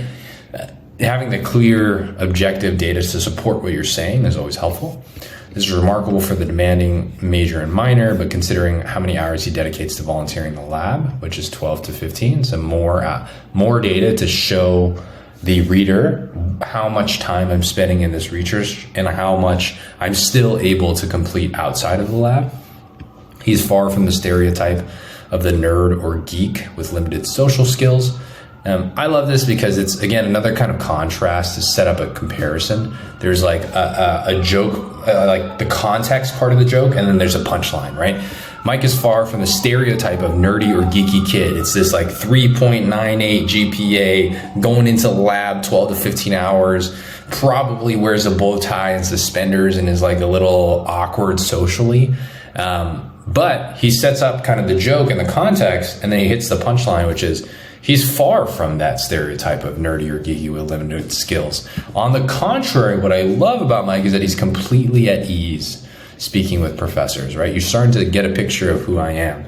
It's this guy who can get the grades, spend time in the lab, and still have the bandwidth or the kind of the social, social competency to speak with people who are higher up, be still respectful and deferential, and be at ease knowing that, again, I did the work up front. I'm looking to be curious and helpful and spend my time here to learn and support the lab in any way that I can. And that contrast is starting to paint a picture of your head of who this student is. He's extremely knowledgeable about a range of topics from sports to politics. I'm going to give you a very, very clear secret, right? This professor is a huge fan of Spanish football, specifically a team, I'm just going to say like in Madrid, right? And I am not extremely knowledgeable about Madrid soccer teams or football teams. But when I learned and I knew he started to share his interests in this sporting club, I started looking too, because I'm not here to like try and kiss butt, or I'm not here to try and paint this picture of a guy who's just kissing up to his professor every single day of the week. But I am trying to share that when someone shares to you about something that they care about, that is an invitation for you to be also invested and educated and learn about their world. And so I looked up the roster, I looked up the recent trades, I looked up their record, I looked up their goals for the season. I watched sports documentaries because I enjoy sports documentaries, and I started watching them about soccer and football and what we had there for on Amazon Prime and on Netflix of these different soccer teams or football teams like the Tottenham Hotspurs. And so when we had a conversation about football or soccer, I could share with him what I had been watching or what I was interested in or what I was thinking about. I personally don't think this is kissing up. I think this is growing and taking care and nurturing a relationship that's important to you, right? I love it when I share that I'm a big fan of basketball to someone that I've just met. And on the next conversation, they share with me what they've been doing in their own hobbies, whether it's pickleball or spike ball or volleyball or whatever it is, or how they have watched a couple of basketball games that I also may have watched, and we kind of talk shop about it. The secret, the not so secret here is that if you care about nurturing a relationship because you know that person will look out for you or mentor you or teach you, it is very important that you invest more energy and more effort into that relationship than they do, because you recognize that they can choose any other pre-med student. There's plenty of UCLA pre-meds with 3.98 GPAs, plenty of them who are socially not awkward, not nerdy, not geeky, plenty of work in the lab, plenty of time to dedicate, probably would be a better researcher than I. And so if you recognize that power differential and what they're already giving you by investing their time into you, you will feel that responsibility and that burden to learn more about them, to work harder, to give it your all in the lab. And not every week is going to be your best, but if you have that mindset, more weeks than not will be better, and they will appreciate it. And when he wrote that, I was just very surprised, because I am not extremely knowledgeable about sports and politics. I know very little about politics, but when we talk, I listen and I recognize he's very interested in that. I should read up about that, or that's an interesting question he's trying to deal with. Maybe I can find something and help him, or send an email. That way he can find a nice primary source to think about. Okay. In a way, he's a rare specimen among millennials, one who certainly embraces technology and social networking, but is also respectful of deadlines and etiquette. So it's very clear that my professor has a very certain set of experiences with millennials, right? That they're very great with technology and social networking, but they may be less respectful of old person things, or things of older generations like deadlines, etiquette, yes sir, no ma'am, yes ma'am. That means so much to old-fashioned people like me and to patients he will encounter. I wrote here that this comment is the best of both worlds, right? The person who can ABC without 1, 2, 3. The one who can excel in DEF and do the paradoxical opposite 4, 5, 6, right? You can always have the best in both worlds, and it's an honor to be described in that way. To me and to patients who you'll encounter. And I like this one a lot, because this was written before I even started medical school. This was obviously in my medical school application trying to get me a seat, right? And so this is just a testament to my mentor, who knows their students well enough, who's worked with so many students in the past. He predicted that this balance of technology and embracing social etiquette was going to be really important to me, right? In fact, it was kind of a challenge for me to grow into that person that he foresaw me as, like as a physician who could handle the new changes in technology, but also balance working with older patients who didn't care about technology or how fast you were able to go through the Epic system, or what really they just cared about is the etiquette, the deadlines, the respect, the explanations, right? And my mentor was able to challenge me to continue to reinforce these values and beliefs in me. And this is true to this day, right? I am not the smartest medical student by far. I am not the most technologically savvy. I also am not the hardest worker. There are plenty of medical students and residents who are reading on their own time, paper on paper on paper, who are doing flashcards to get their fund of knowledge up, who are doing research projects to to develop their careers at this early stage. I am not that, but I am a person who does embrace technology, who works hard at work, and am unbelievably, or at least in my perspective, do my best to respect all the patients that come across my way, and speak to them the way that they want to be spoken to.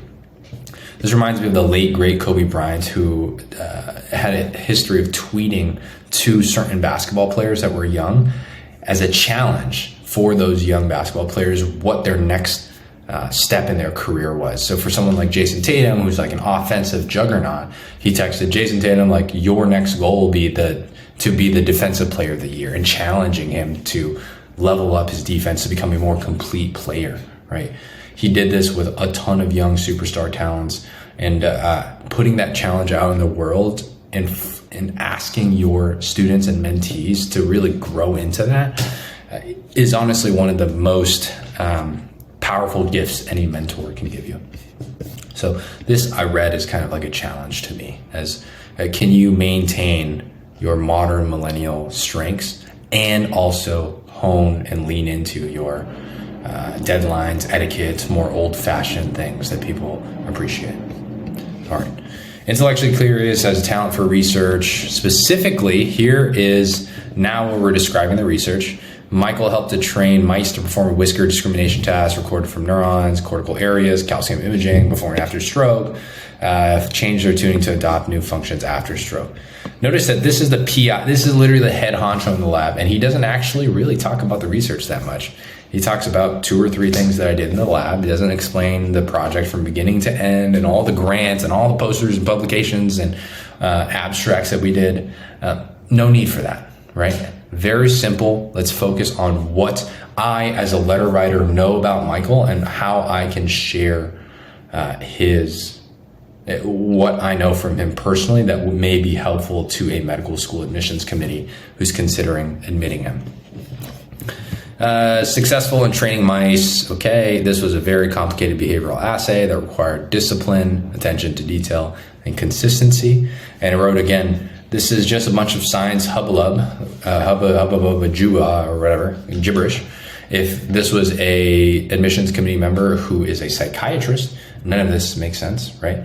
And so I wrote, when the scientific details don't matter, because they won't for certain admission committee members, but for most, the summary shares explicitly what you should get or what you should understand from what I'm sharing. So all this to say, he's disciplined, attention to detail, and he's consistent. As he gained experience and seniority in the lab, he expanded his capabilities and learned some more techniques. He proved that he can perform beyond and above the level of most undergraduate students. Here again is the relativity, right? Most undergraduate students can perform here. My PI believed that I could perform a touch higher. And truthfully, I believe that I could probably perform even higher than that if I were more dedicated, more focused. But I lost my way in kind of that 3rd and 4th year sprints of research. Evidence and relativity, can you compare this student to another and make your case as to why that is? Okay. Next, Mike takes direction well, solicits feedback, and is constantly pushing himself to improve. Again, key takeaways and key values if you don't remember anything else. Operate independently in the lab. He's always been enthusiastic, hardworking, reliable, and more kind of buzzwords.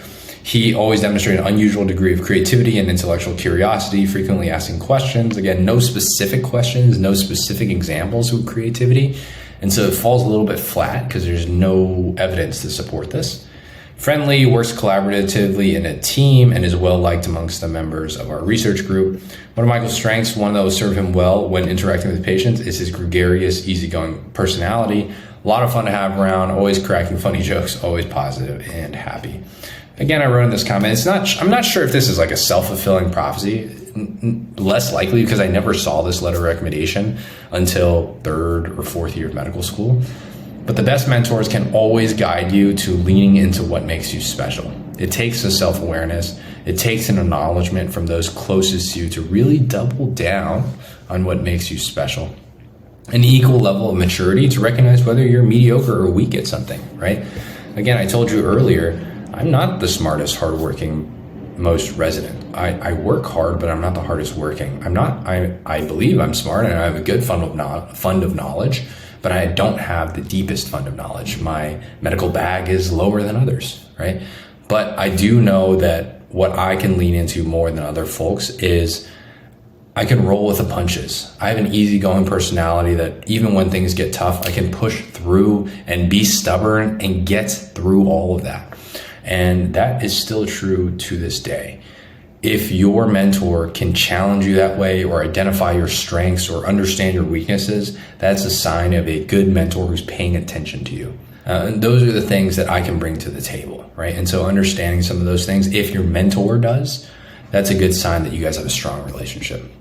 Mike dedicates a lot of time volunteering to helping others' community. He was a peer mentor, underrepresented students in the STEM fields, taught them how to study and how to succeed in college. I speak fondly of those experiences. Volunteering is an integral part of him because he identifies with their struggles. Okay, great.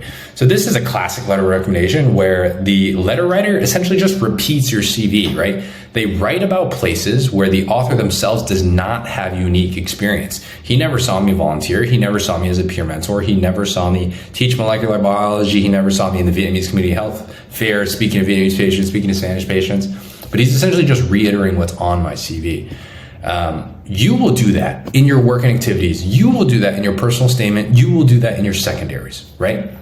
And so these parts are actually not too helpful, but this is a classic letter of recommendation where they don't have much to say about you because you don't have a relationship with that person. And so all they can do is reiterate your CV. I would make sure that if a relationship feels that way, you need to put more into it, especially if you find that this mentor is a quality one. In summary, I believe that Michael has the necessary skills to exceed in academic medicine as a future physician scientist. There's a takeaway right there. And he will always be committed to helping the underserved. That's what makes me different, right? Here's the fundamental baseline that everyone has to meet, and here's what else I bring to the table. Academic performance speaks for itself, already shown dedication, reliability, initiative, creativity, and professionalism. These are my core values and tenets. He successfully worked with postdocs, grad students, and other undergrads in a productive way, and this era of team-based medicine. So here's the evidence that I've succeeded in a prior team-based environment, and that's why I think I'll succeed in a new team-based environment. Of the 30 plus undergrads I have trained, Mike's in the top 6 or 7. This is great, right? And it's great even though I'm not number 1, number 2, or number 3. I'm number 6, right? Or 7. Relativity matters a ton. The data is very clear for him. There's 30 plus undergrads with 20 of them who have graduated already and have been accepted to MD, PhD programs at Yale, Columbia, PhD programs at Stanford, NYU, MD programs at UCSF, UCLA, Oregon, USC, Albert Einstein. That is the field that we're playing with. So of those 30 students, some at Yale, some at Stanford, NYU, Columbia, UCLA, UCSF, USC, Albert Einstein, OHSU, if this is number 1, I'm right here, number 6 and number 7. And that just helps medical school admissions know who they're getting, right? If you're number 30, you certainly don't want that to be true. But if you're number 30, the letter of recommendation is the least of your troubles, right? The bigger trouble or problem that you have is that you're number 30. You're performing at a level 30 performance. And so you want to honestly know where you are, and you can ask these things. You don't have to wait till the letter of recommendation 3 years down the line after being rejected to medical school 3 times to ask.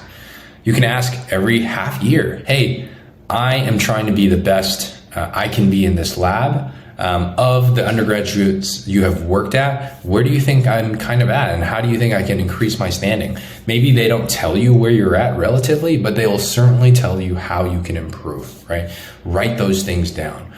Make sure that you're exceeding those guidelines and those goals. Get some clear numbers, like how many hours should I put in more than I am? Where should I be taking my project? Where should I be with data analytics? Where should I be at this level of my training with offering new ideas or thinking about protocols or changing or doing independent experiments, right? Ask those questions because this is like a formal growth opportunity. This is a place where you can ask what you're not doing well at, get that information because they want you to do well too, and then exceed those expectations, and you'll go up and up and up the ladder, right? This relativity is probably the most important thing. I wish it was kind of higher up at the top, just so that AdComs could get and see that immediately, kind of where I'm at. Therefore, I recommend Michael in the strongest possible terms.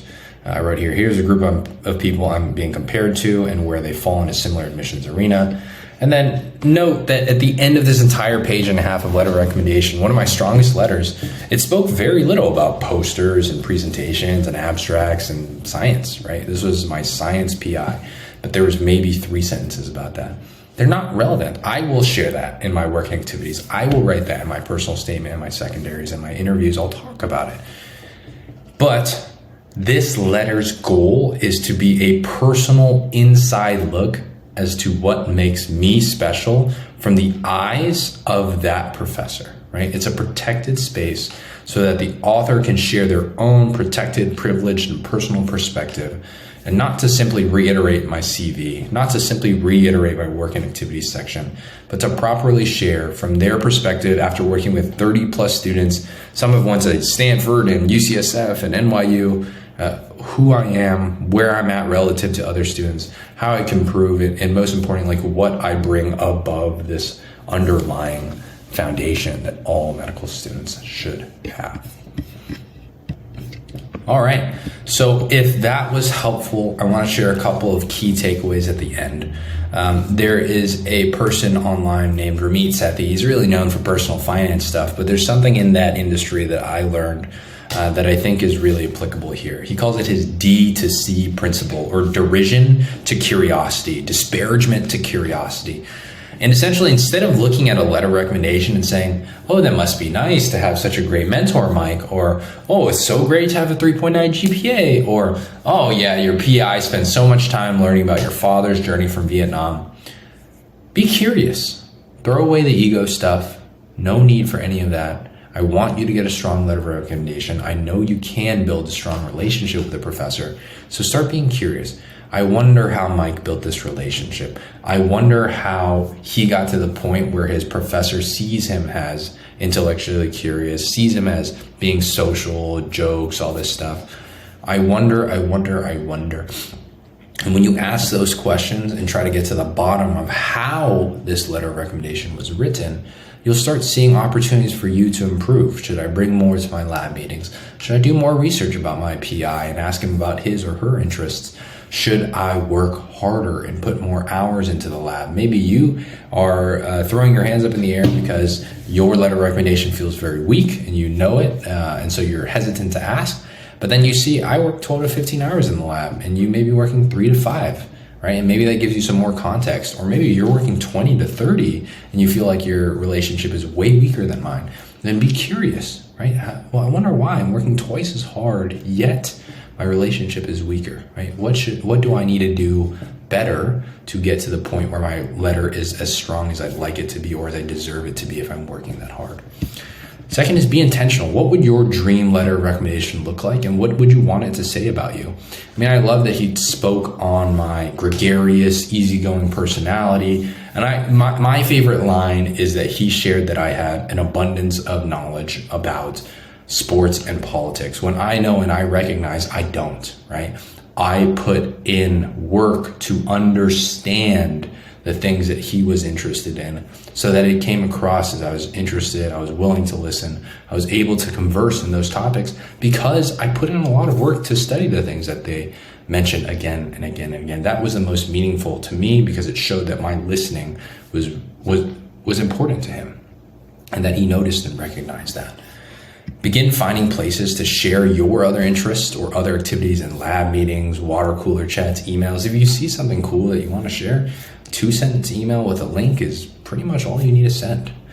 Or if you want to come across as well prepared but don't think you are at the moment, and that's okay. You don't have to be well prepared every single time. This is a learning process for all of us. And it gives you a clear roadmap on what to do to embody that value. Go above and beyond during your next lab journal club. Prepare a handout on the goals and objectives on this next club campaign.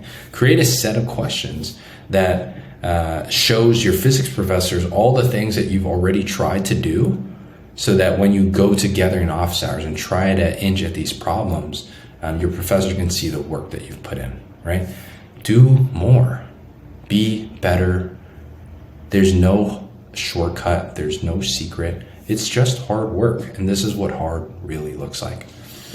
Relationships can be broken down to two simple inputs, quantity and quality of interaction. You can increase the quantity by shooting more emails, having more one-on-one meetings, asking for a quarterly meeting so that you can reassess kind of how you're doing, what your strengths are, what your weaknesses are, what the professor expects of you, kind of like the late great Kobe Bryant expecting Jason Tatum to be the defensive player of the year or the MVP, what they expect of you, and then developing a plan with them or without them on your own to get to that and exceed that by the next quarterly meeting. This is how you systematize progress. This is how you make sure you have those difficult conversations that they give you really key information on where you're really at and how you can improve.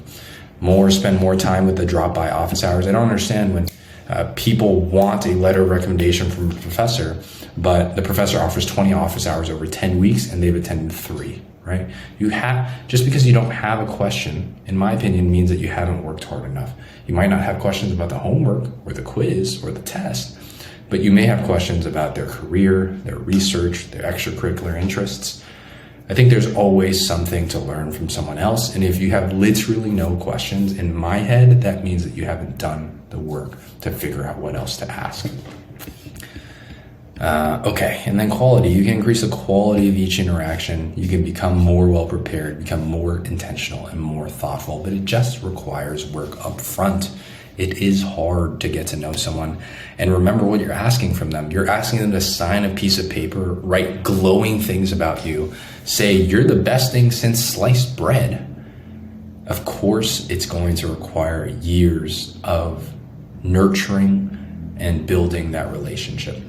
So let's move on to the last two levers here, levers 5 and 6, the school list and the actual application. Again, don't forget that medical school admissions is holistic. We looked at table A23 earlier, suggesting that even if you have the greatest GPA and the greatest MCAT in the country, you have still a 15% chance of not getting in because perhaps the rest of your application is weak. So I often find that these pre-meds still hold on to this antiquated belief that only your GPA and your MCAT matter. And I want to be really explicit. They are huge parts of your application. So please don't drop the ball on them. But in today's day and age, they are not enough. And I see comments like this all the time. Here's a comment on TikTok just a day ago. Let's be real. Those people with those stats didn't get in. Those stats were really high stats, 3.9, 517 MCAT or something like this. We're applying to top medical schools is why. I mean, and I agree. And I said, or their letters, extracurriculars, written application or interview was suboptimal. Every single part matters, right? And this is an example of another student with extremely high stats. This is kind of a snapshot earlier in her application cycle. I use her as an example because she has sky high stats. Again, kind of like a 3.95, 520 MCAT. But she was rejected through and through from schools people would consider safeties for her stats. Schools like UCR, Boston, Rochester, Davis, right? To me, it demonstrates the fact that your GPA and your MCAT, even if it's perfect, I mean, 3.95, 520 is as good as it gets, only really gets you in the door, right? The remainder of your application, your letters of rec, your extracurriculars, your written application, your interviews, the rest of your levers, those are the things that really earn you a seat at the table. Okay. And then the actual application, if you're a couple of years from it, I don't think you need to think too much about it, like too much actually about writing it. You should think about what's on it. That's the whole point of this presentation. But one question that you should think about is, how can I prepare for my actual application years in advance when you actually have to sit down and write all of it? One, you're already doing that in that you're recognizing what will go on the application. And you have to prepare content as it's fresh, right? When you write your application, you'll benefit from having real patient stories and real emotions that you felt when you were earlier on in the process. And one way to do that is to document or journal these or vlog yourself and record yourself to remember some of the emotions and the stories that you experienced. Here's one of mine way back when, and you can see how rudimentary this can be, right? This is not the greatest example because it doesn't have an example of great patient story is something to hold on, but getting into this habit of recording how you felt or what you thought right after you felt and thought it will be very useful if and when you apply to medical school. So here I wrote, this was a family medicine physician I shadowed. Dr. Chen mainly deals with preventative medicine, vaccinations, blood draws, lab testing. She reads the results and prescribes accordingly. She's kind of a jack of all trades. She starts large and will refer, I don't quite know what that means, but will refer any serious problems outwards to specialists. Charismatic and passionate, and will be aggressive in order to get a necessary point across. Reveals all aspects of bodily systems, general lifestyle choices, etc. So you can see, this is me very young in my understanding of medicine. And I actually think this is fascinating because at this point in my life, this is how I understood family medicine. Well, there's this like charismatic and passionate woman. She can be very aggressive if she really wants you to lose weight. She looks at everything from the way that you eat to the way that you exercise. And if things are a little bit more complicated, she sets up your appointments with subspecialists so that you get the care that you need, right? I just love that this is how I saw medicine earlier on. And if I could write something similar now about how I see family medicine, you could really see the development over time. Okay. So I encourage you to do the same with your own extracurriculars. And so those are actually the 6 levers, the only 6 things you have to perfect or optimize over your pre-med years. So you're now an expert on the 6 levers, from your GPA through the written application. You've seen the exact letter of recommendation that got me into UCLA, line by line.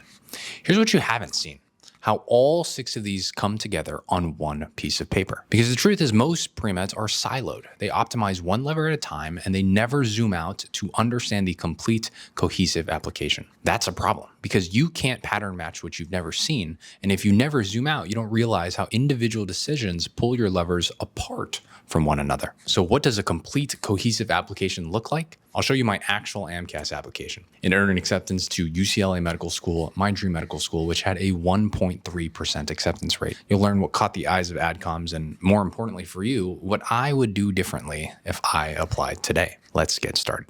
This application got me into UCLA Medical School. Simple as that. There's a lot of good things about this application, things that admissions committees across the country really enjoyed. And as I reflect on the last 6 or 7 years of medical school admissions, there's a lot of things here that I wish I did better. I wish I spent my time differently, and I'm hoping that sharing my application and doing a deep dive into some of the things that I did well, and equally, if not more important, some of the things I did not do as well, that you can avoid some of the mistakes that I made and double down on some of the things that I did well. I think that is the whole point of mentorship for you in the future, to learn from our mistakes so that you can leapfrog and circumvent the potholes and deal with bigger problems, more exciting problems in your future.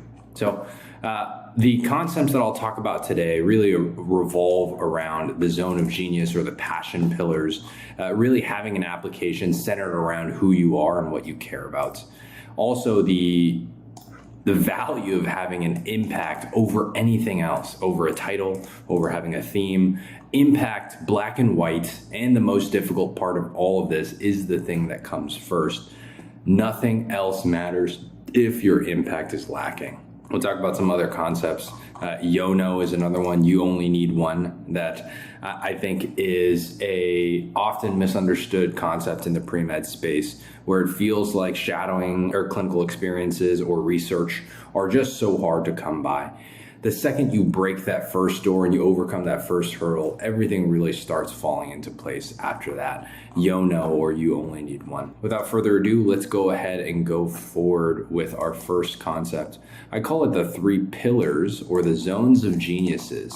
In my application, you can cut and slice all the different extracurricular activities in many different ways. You can see that I had, this is my personal statement, with 15 of my extracurricular activities in back-to-back succession. If you'd like to read each individual one, I'll link it for you in the application database so that you can spend some more time reading.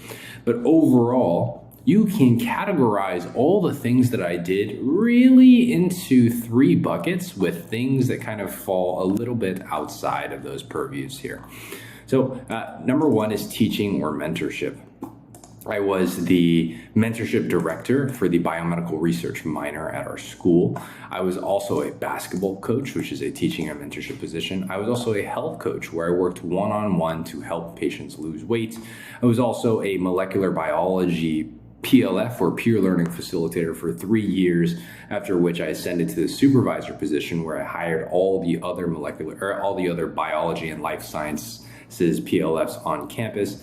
And lastly, I was an active participant in the College Bound program, which helped some of the Boys and Girls Clubs in Santa Monica develop a program to help some of those high school kids get into their dream colleges. And so teaching or mentorship is a big pillar. And you can see that this biomedical research mentorship director was really the only example of an isolated teaching or mentorship position. The rest of them have overlaps. Basketball, health, that overlaps with fitness or basketball, which is another big pillar of mine. You can see that I refereed basketball, I coached basketball. Of course, I played basketball in my spare time, and I read a lot of basketball. I was also the president of Brain Sport, which is an organization looking at concussions in Division I athletes at UCLA. It sounds especially fancy and sexy and impactful, and we'll break down a little bit more about that activity in the coming video. Health coach also combines teaching or mentorship and fitness and basketball. Here now, going to the other pillar and the other overlap here, this is the teaching or mentorship pillar, and that overlaps with this third, probably my most important category, which is working with underserved communities. PLF and molecular biology, that was a program designated in collaboration with the Academic Advancement Program, which is the largest chapter in the nation dedicated to serving students from underrepresented backgrounds. And so that's how my teaching and mentorship overlaps with my interest in working with underserved communities. The same with College Bound. It tended to be lower socioeconomic status high school students who didn't have resource or access to guidance counselors or top quality application editing services or SAT prep courses. We worked with students from those backgrounds. Purely in the underserved communities was my work with Vietnamese Community Health, an organization that is near and dear to my heart, where we put on quarterly health fairs for the Vietnamese and Hispanic immigrants in Orange County and Santa Ana. And I was also a medical assistant for about 100 hours every Saturday and Sunday morning for about 2 quarters. My role here was really just translating Vietnamese to English, but also helping some of these patients find the appropriate bus routes to get to their specialty appointments. Our primary care doctor would prescribe or refer these patients out to cardiology and endocrinology, and these patients had Medi-Cal, and so there's a very specific referral to be made. After 2 or 3 weeks and the referral was approved by the insurance companies, we'd call back those patients, and I had the responsibility of letting them know, hey, where do you currently live right now? Here's the closest bus to your house. It leaves at these times. In order to make your appointment, you should take this bus X amount of stops, and then you'll get in front of these cross streets. From those cross streets, you can walk to the endocrinologist's office.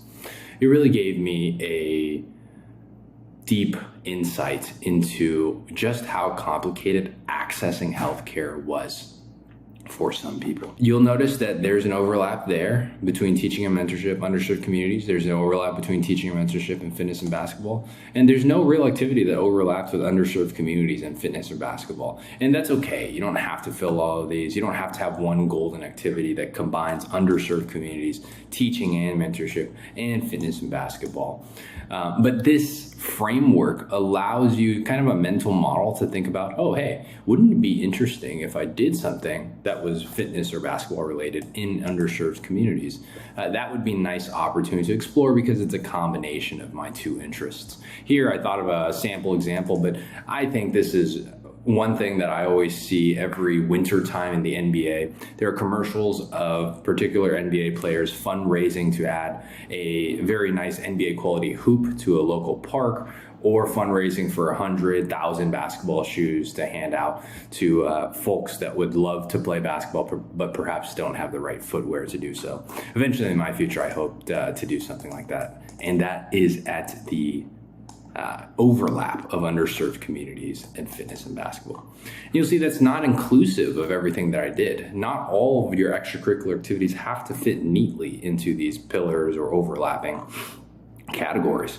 You'll see that I was a care extender, a hospital volunteer that doesn't really fully fit into this. And I think it makes a ton of sense because these are things that I really enjoy. These are things that are near and dear to me. And the care extenders was a thing that I felt like I had to do for medical school admissions. And you'll notice that it falls outside of the purview of all these things. And it was one of the things that I really did not enjoy doing.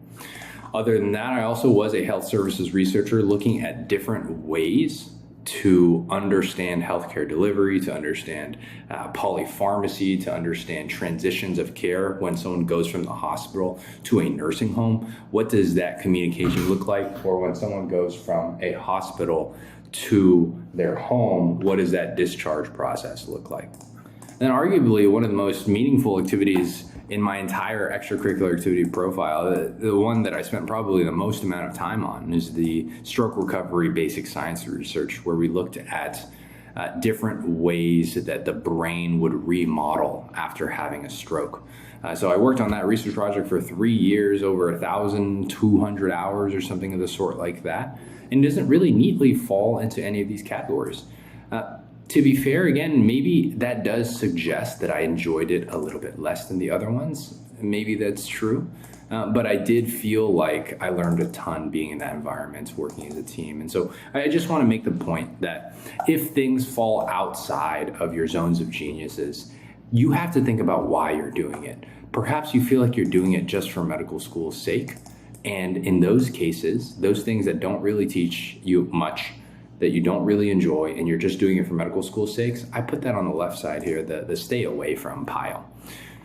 And then on the right side, things that you feel like you're probably doing for medical school, but you don't really genuinely love in these three pillars. However, you are still learning a ton from. I learned a ton about what it looks like to go from hospital to home, hospital hospice, hospital a skilled nursing facility. And I learned a ton about working in a basic science lab, and I figured out that that would not be what I wanted my career to look like. I put that in the green or the right side positive here. Even if you don't love it, you're learning a ton from it, and so it's still a worthy investment of time. The question that I like to ask myself is, if this had no impact on whether or not I got into my dream medical school, would I still do it because I like the people that I'm working with, I enjoy what I learn and what I am learning in that experience? Then I think it is a worthwhile endeavor. If it does not, then, and if it's kind of in this pile, then it's quickly something that I think you can axe and move on with. Okay, so that is the concept of the zones of genius or the passion pillars. You can see my application really aggregated into these three categories. And I encourage you to really just start with one, right? You don't need 3 different passions or interests. Just start with one: people, problem, or populations that mean a ton to you, whether it's fitness or basketball because your uncle had a heart attack and that was a real wake-up call for him to really take care of his health and overall well-being. So he got really into fitness, and you saw that how that change affected the rest of his life, from his relationship with his kids to how active he was on the weekends, to his energy levels when he was interacting with you, to his success at work. And you just got really inspired by the power of healthy living on someone's health. Then that can be your pillar. Or if it's teaching or mentorship, or if it's transgender care, or if it's women's health rights, addiction psychiatry, underserved communities like me, whatever it is, I'd start with one and then look at the different ways you can make an impact. The next thing I want to talk about, or the next concept I want to talk about based on my application, is this phrase that I coined called YONO. It's obviously it's a play off the word YOLO, but YONO stands for you only need one. And this is an example of how one door opens another. And if you are struggling to find opportunities, just recognize that when you have that one opportunity, it often opens many, many down the line. And I'll give you an example. So eventually, I don't know if this is on this particular application or not. I don't believe it is. But this health services research assistant position that was 200 hours long ended up in 3 separate publications. it ended up 3 separate publications. It ended up with shadowing with one of the physicians at Cedars-Sinai, and it also led to a letter of recommendation. How did that happen? Well, if you backtrack, all that work was with Dr. S and then Dr. P. Dr. S and Dr. P I met because Dr. S, when she was a graduate student at UCLA, she was actually my freshman year TA. And during that class, I got really, really engaged and involved because it was the first class where we had our own individual projects, and I was challenged to think independently. And so I took that project, that final project where we were to design an experiment and write up a research proposal. I took that really seriously, where every single week I met with her, I workshopped some ideas with her, and then by the time that the semester or the quarter had ended, we had built a pretty strong relationship. When she graduated from her PhD program, she worked at Cedars-Sinai, where she was working on a lot of health services research with Dr. P. Dr. S introduced me to Dr. P. I built a relationship with Dr. P that led to a letter of recommendation, that led to shadowing with Dr. P. And eventually our work, the three of us, led to 3 publications. One freshman year TA fortuitously leads to all these open doors down the line. I think it just shows the importance of doing a good job with every opportunity that you have, but also recognizing the concept that an initial opportunity, just the one, is all that you'll need to open the next. Another example is I had a ton of difficulty finding a shadowing position. I don't come from a family of physicians. I don't have connections in that realm. In fact, I have one uncle, second uncle, or whatever it is, cousin, third removed, who is a physician. And the only unfortunate part of that is that he hates me and that side of the family because there is some kind of like mismanagement or disagreement with my late grandmother's care. And so we don't even have a good relationship to start with. And I say that to transition into the fact that in order to get shadowing, which I knew was important for me to understand medical school admissions a little bit better, or medical school and being a doctor and what that was like a little bit better, I had to do that nightmarish thing that every Redditor, every student doctor networker talks about. Calling clinics, emailing a ton of them. Man, I was getting ready to put on my best clothes and then walk into clinics as a shy 18 or 19-year-old freshman or sophomore, knowing that was going to be so difficult and getting ready to just pick up the phone and hoping that no one would pick up, but obviously knowing that they would because it was business hours during a weekday. That was a frightening experience for me. But eventually, after sending 50 or plus emails, one neurosurgeon back where I live at home was open to the idea of having a fellow Bruin shadow him. He opened the door for 2 weeks of full-time shadowing during a winter break, and then once we were done, he was the one who actually referred me directly to his neurology partner across town, who I then shadowed. During the summer break, I was able to connect back with this neurologist who was able to connect me with other people who referred patients to him. Long story short, the one door leads to another. If you don't have any physicians in the family and you get one physician that you can shadow, after you make a fantastic impression with that physician, guess what? You now have one person who knows more physicians than anyone else in your life. A real doctor, right? A doctor that gets referrals, a doctor that refers patients out to other people in their community. You only need one. You know. All right. Next, I want to move on to the importance of impact. In a lot of my content, and I think I'm very happy to see this theme popping up across the pre-med sphere. But one thing that's coming up again and again is this concept of impact.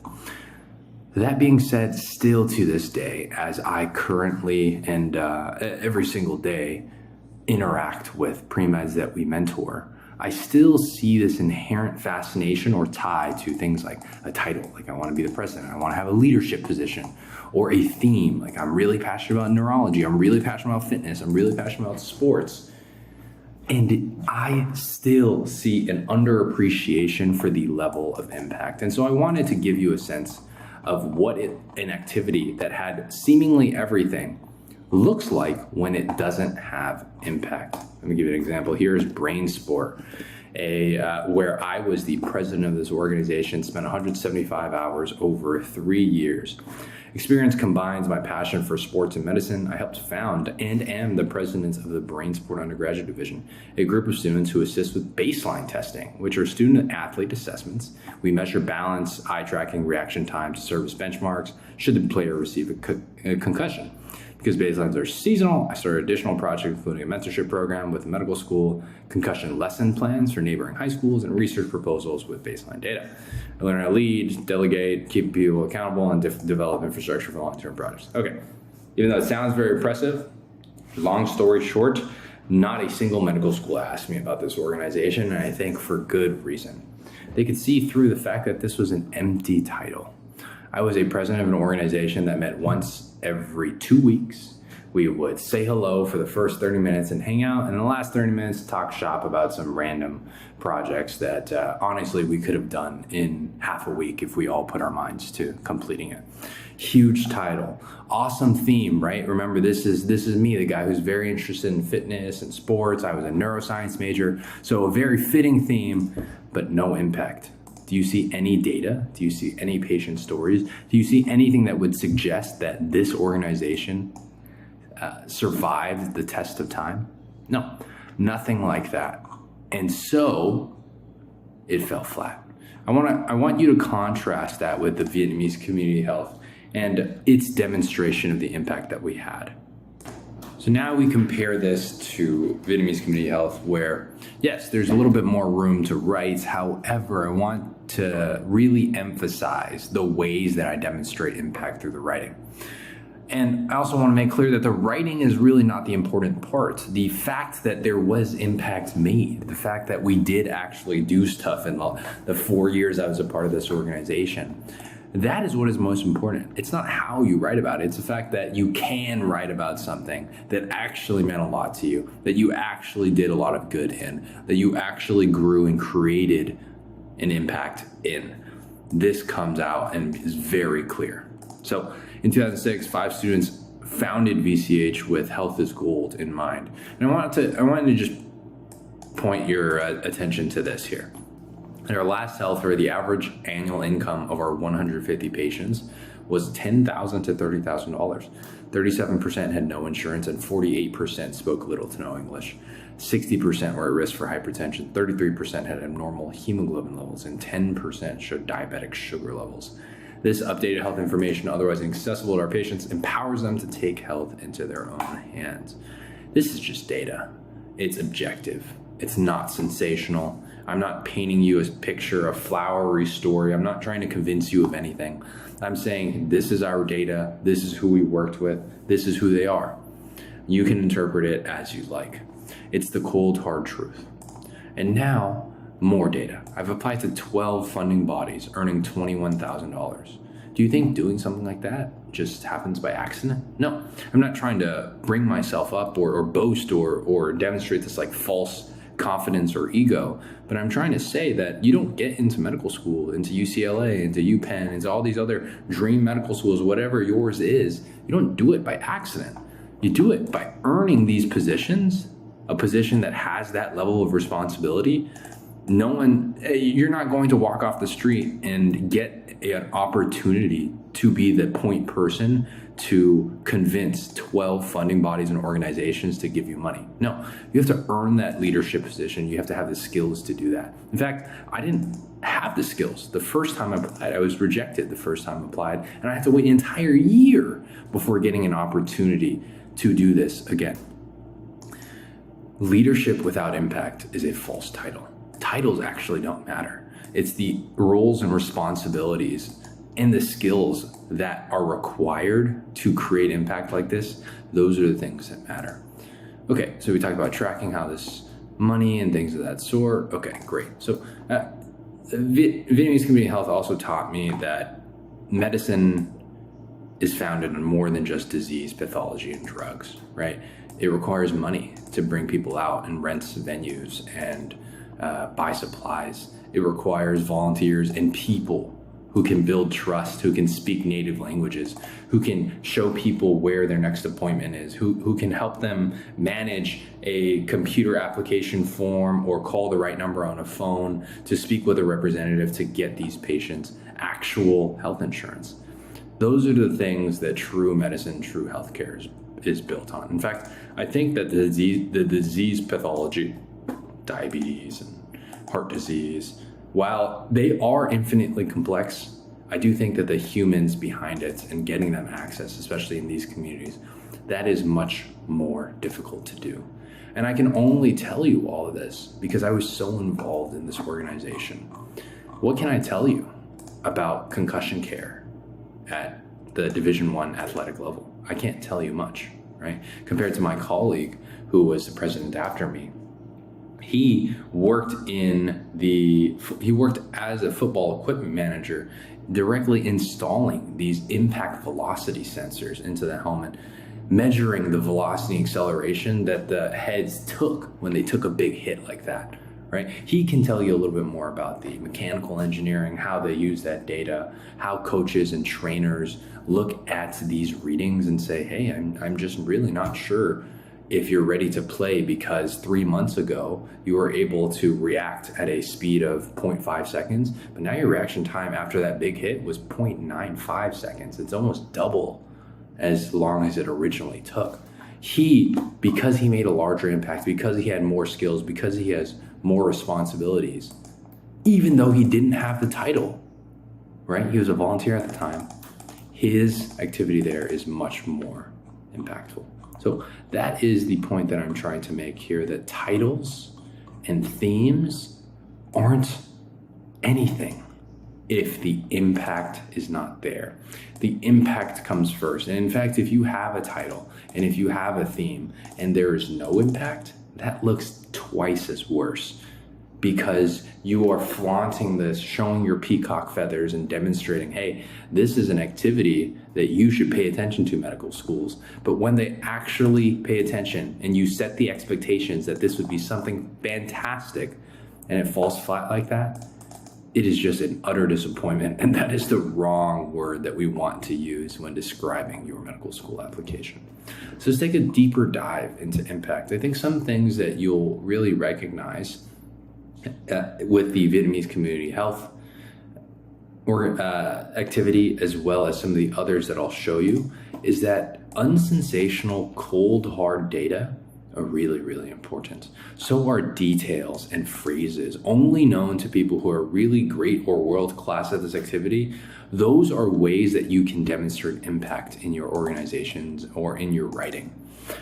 There's this fantastic story about Larry Bird, one of the Boston Celtics Hall of Fame basketball players, who used to know exactly where some of the soft planks, the wooden planks on the floor of the garden of their home arena was. And he would encourage the players he was guarding, he would encourage them to go in a certain direction, because he knew when they hit one of those soft planks, the ball would bounce in a different way, and that would be the exact second where he would go for the steal. He knew details down to the 1 or 2 planks on the court that he could get a micro advantage from.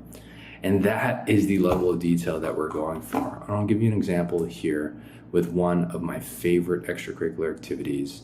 One of my favorite extracurricular activities in my life here. So let me scroll and find it. Here it is. So I wrote Larry Bird planks in the gym to remind me to tell that story, but my life is a position where I was a health coach before I was the director of health coaching. In my role as a health coach, I had one-on-one interactions with patients who were overweight and were interested in losing weight.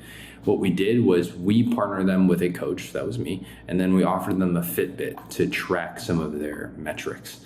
Every single week on Friday, we'd have a 1-hour phone call, troubleshooting the week prior and then game planning for the week ahead. And every 2 Wednesdays, he would send me every single thing, a picture of it.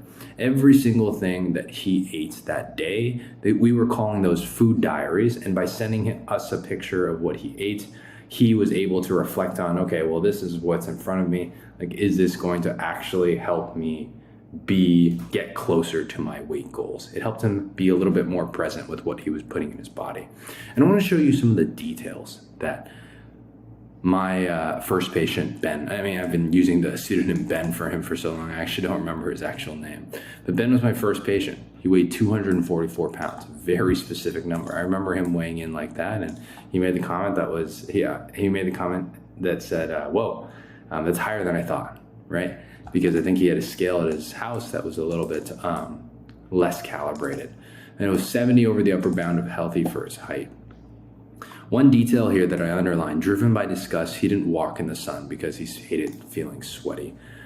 The full story of this is that he told me that he wanted to lose weight because he felt so embarrassed to walk out into the Los Angeles concrete, because there was a time where across the street, these two really young, attractive women were pointing at him and laughing because he was wearing a white shirt just like mine right here, and he was sweating through it. And being a little bit overweight, it was difficult to breathe and walk with all that extra weight. The bright white shirt had turned into this kind of dirty gray, and that dirty gray was clinging to his skin and extra fat and things of that sort. And just that image has never left him. And that story has never left me. Those specific details, down to how the shirt was feeling on his body, the faces and the pointing of the woman across the street. Those are the details, just like Larry Bird and his planks, but those are the details that show the reader that, whoa, like this guy knows, and this guy really lived that life, right? It is these concepts, or it are these phrases and the way that people describe things and tell their stories that I want you to hold on to, because those will be the signals for readers to demonstrate, hey, like that guy definitely made an impact. He had a role and responsibility, and he was very present during it. Other examples, right? I helped associate him watching the TV show Modern Family with concurrent rock climbing on his machine. I remember he used to have this nightly ritual where he would walk down to his local gas station, pick up a 6-pack that was cold from the fridge, and then walk right back, sit down on the couch, drink that 6-pack, and just enjoy the Modern Family before knocking out on the couch, rushing off to work in the morning. He was, in fact, so drowsy and so not well rested in the morning that he woke up late and had to Uber to work and then Uber home. And I remember just making that small change of taking away the liquid calories of the 6-pack of soda that he drank every single day, and swapping it with a sparkling water or a 0-cal flavored drink. That immediately shed weight from him, right? By the 3rd week, he lost 6 pounds. By the 10th week, he lost 10. Instead of driving, we were able to now just get him to a point where he wasn't sleeping with a load of caffeine in his blood. But now he was able to wake up better rested. He walked to work. He took an Uber home, right? Ben always had all these things inside him. He just needed someone to guide him. And Ben, trusting me with all of his insecurities and his vulnerabilities and his truths, these are the details that I remember to this day. Those are the things that show that I was an active participant in this relationship, that we made a huge impact together. And the data doesn't lie. By the 10th week, he had lost 10 pounds. By the 16th week, he had lost 16 pounds or something of the sort, and he kept that weight off, right? And there are other phrases here. Association, right? If you were a psychologist reading this piece, you would understand this comes from behavioral economics or behavioral psychology, where you're trying to tie two things together in your mind. It's the classic example of having someone brush their teeth and having their floss right next to their toothbrush. Eventually, you can't do one without the other, right? Another one is, instead of driving, he walked to work. This is another classic concept in habit formation called replacement, where you take a certain habit and you replace it with something that is just close enough, but is actually much better for the person. The Coke and the flavored soda, the Coke and the flavored water is another one. A driving instead of walking is another one. And so these are the phrases that demonstrate mastery in that position. I am by no means a master weight loss expert or a master behavioral health clinician, but I am someone who has had much more experience in that realm than other people, and those phrases demonstrate it. Now, on the negative side, you can tell when something is not impactful because you'll see these generic aphorisms or this very flowery, meaningless language. We showed a little bit about it in the brain sport example, but I want to show you this care extender example as well. While I connected calls to staff, I maintained high touch areas and assisted low mobility patients. These big adjectives that actually don't really mean that much. I learned most when interacting with patients more intimately, feeding them, okay? Well, over time, I began to understand what it meant to be a patient with acute or chronic disease. If you take one step back and think about it, that's a crazy sentence, right?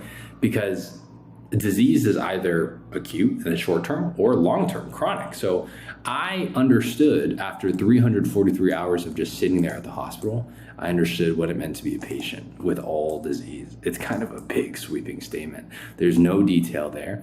And because the detail is not there, because the data is not there, it's the lack of genuinity becomes very apparent.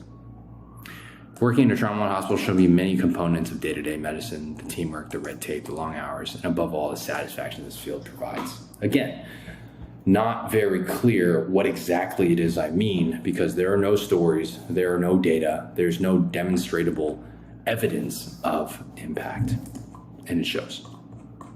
All right, so now we're going to wrap up this video of my application review with this last concept of understanding the importance of time.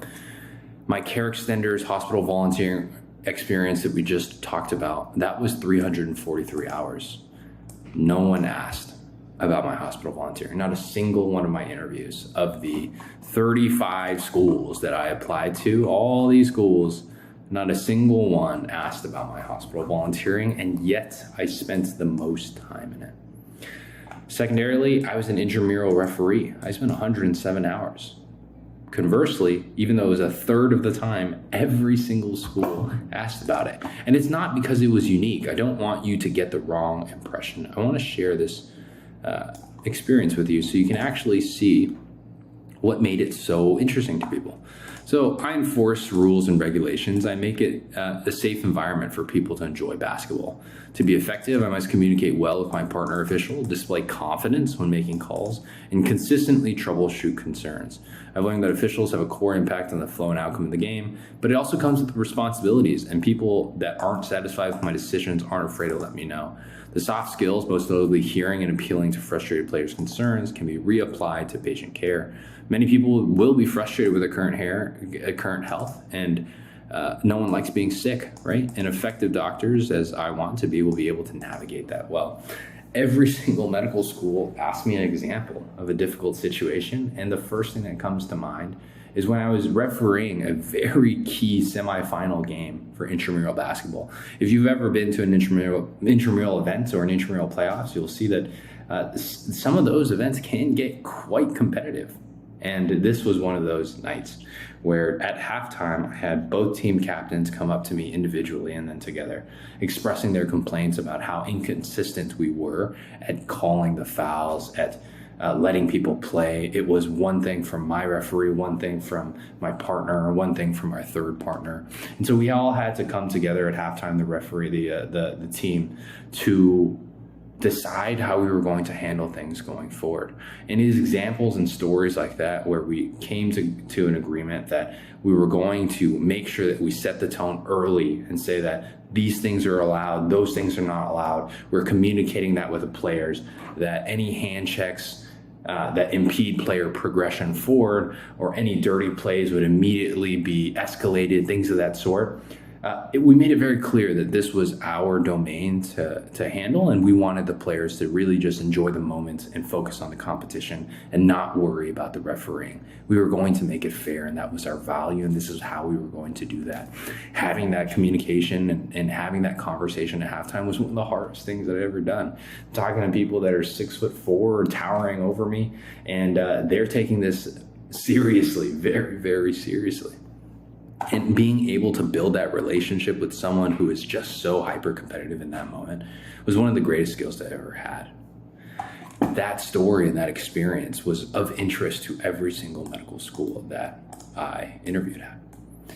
And you can see that even though it was a third of the hours, this is where the money comes from, right? It doesn't come from just having to spend more hours. Just because you grind more hours and more people doesn't mean that you're doing opportunities that actually get you closer to medical school. And I think if anything you take away from this video, it is that your desire to work more hours, if it is not used in a productive way that actually makes you a more competitive applicant for medical school, the only thing that it is doing is taking away your energy, taking away your level of competitiveness, and feeding your ego. I used to think that I could outwork everybody, and I still think that. However, I do recognize that some work is much more effective than others. And this is an example of it. Something you don't learn from, something that you don't have active roles and responsibilities, and something that drains you every single week. There is no pride in spending time in activity like that. And for me, that was care centers. For you, care centers might be the thing that you absolutely enjoy. And if that is the case, I'm very happy that that is your truth, and you should spend more time in it. But the concept is what matters. You don't enjoy it, you're not learning, your impact is low, there's no reason you should spend a single minute on something like that. College Board, where we helped these underserved high school students have a more fighting chance at some of their dream colleges. I only spent 45 hours there. It was 2 hours every 2 weeks for about a quarter, where we developed a curriculum, presented it every single week, and supported all of these students' applications. It wasn't a lot of time, but yet it was one of the more meaningful experiences on my interview trail. And lastly, a medical assistant. There are applications that I've reviewed that have had scribe positions for 1,500 hours, that have had EMT positions for 3,000 hours. The longest I've seen was a plastic surgery medical assistant position for 4,800 hours. You don't need to spend that much time to take away some of the details, phrases, and impacts that you need and want to make in these communities. I was a medical assistant for 98 hours. All I did was help older Vietnamese immigrants find their way to their specialty appointments, help appeal some of their insurance concerns, help some of them sign up for insurance, help some of them just get on the right bus to get home. That was impactful for me to learn. And if you need 4,800 hours to build the impact that you'd like, then so be it. But if you're in it because you think that the hours themselves will be the thing that get you into medical school, I want to reorient your thinking and challenge you to figure out, can I make a larger impact in less amount of time? Stretch your mind to think, if I had 1/10 of the time that I spent here, if I had 10 hours instead of 100 hours, or if I had 100 hours instead of 1,000 hours, but I needed to make twice the level of impact, how would you do it? Right? Stretch your mind to think about things like that, because then you'll start to recognize that it takes 1 or 2 hours to make the right decisions. But if you make the right decisions by spending time in the things that you really care about, thinking strategically about where these things fit in your personal passion pillars or your zones of geniuses, figuring out the overlap there, then you put in the hours into the right activity, you will see your medical school application become much more competitive. You will find yourself enjoying your pre-med years much more than other students. And you will find yourself, paradoxically, but logically, very understandably, becoming one of the most competitive pre-meds on your campus, all off the back of genuinely doing the things that you really enjoy. Recognizing that one activity opens the door to another, understanding that titles don't matter, themes ultimately don't matter if impact is not there.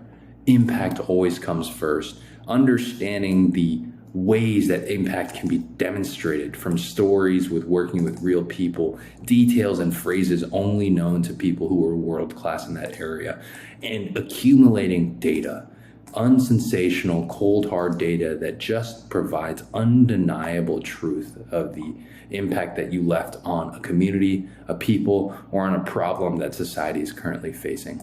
Recognizing ultimately that time is not the bottleneck, but your decision making, your ability to develop the skills that will really make an impact. those are the things that really matter at the end of the day. Those are the things that I think are exemplified by particular parts of my medical school application. And that is exactly how I got into UCLA Medical School in a no gap year timeline, by spending time on the things that I really enjoyed. You've seen the application. The real question now is, how do you fit all of that into 4 years? Every section of that application took years to build. Your research, your clinical hours, your leadership, the letter of recommendation, relationship, none of it happened in just 1 quarter. Section 3 is where we reverse engineer it, year by year, quarter by quarter. And let's start with a question most pre-meds never ask. Are we planning on taking time off? Section 3, the 4-year plan.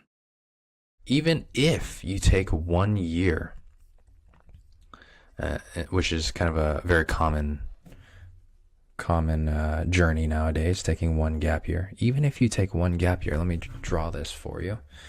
Instead of applying this June of your 3rd year, you're going to apply June of your senior year. And you might say, hey, that's 1 whole year to do everything else. And that's true.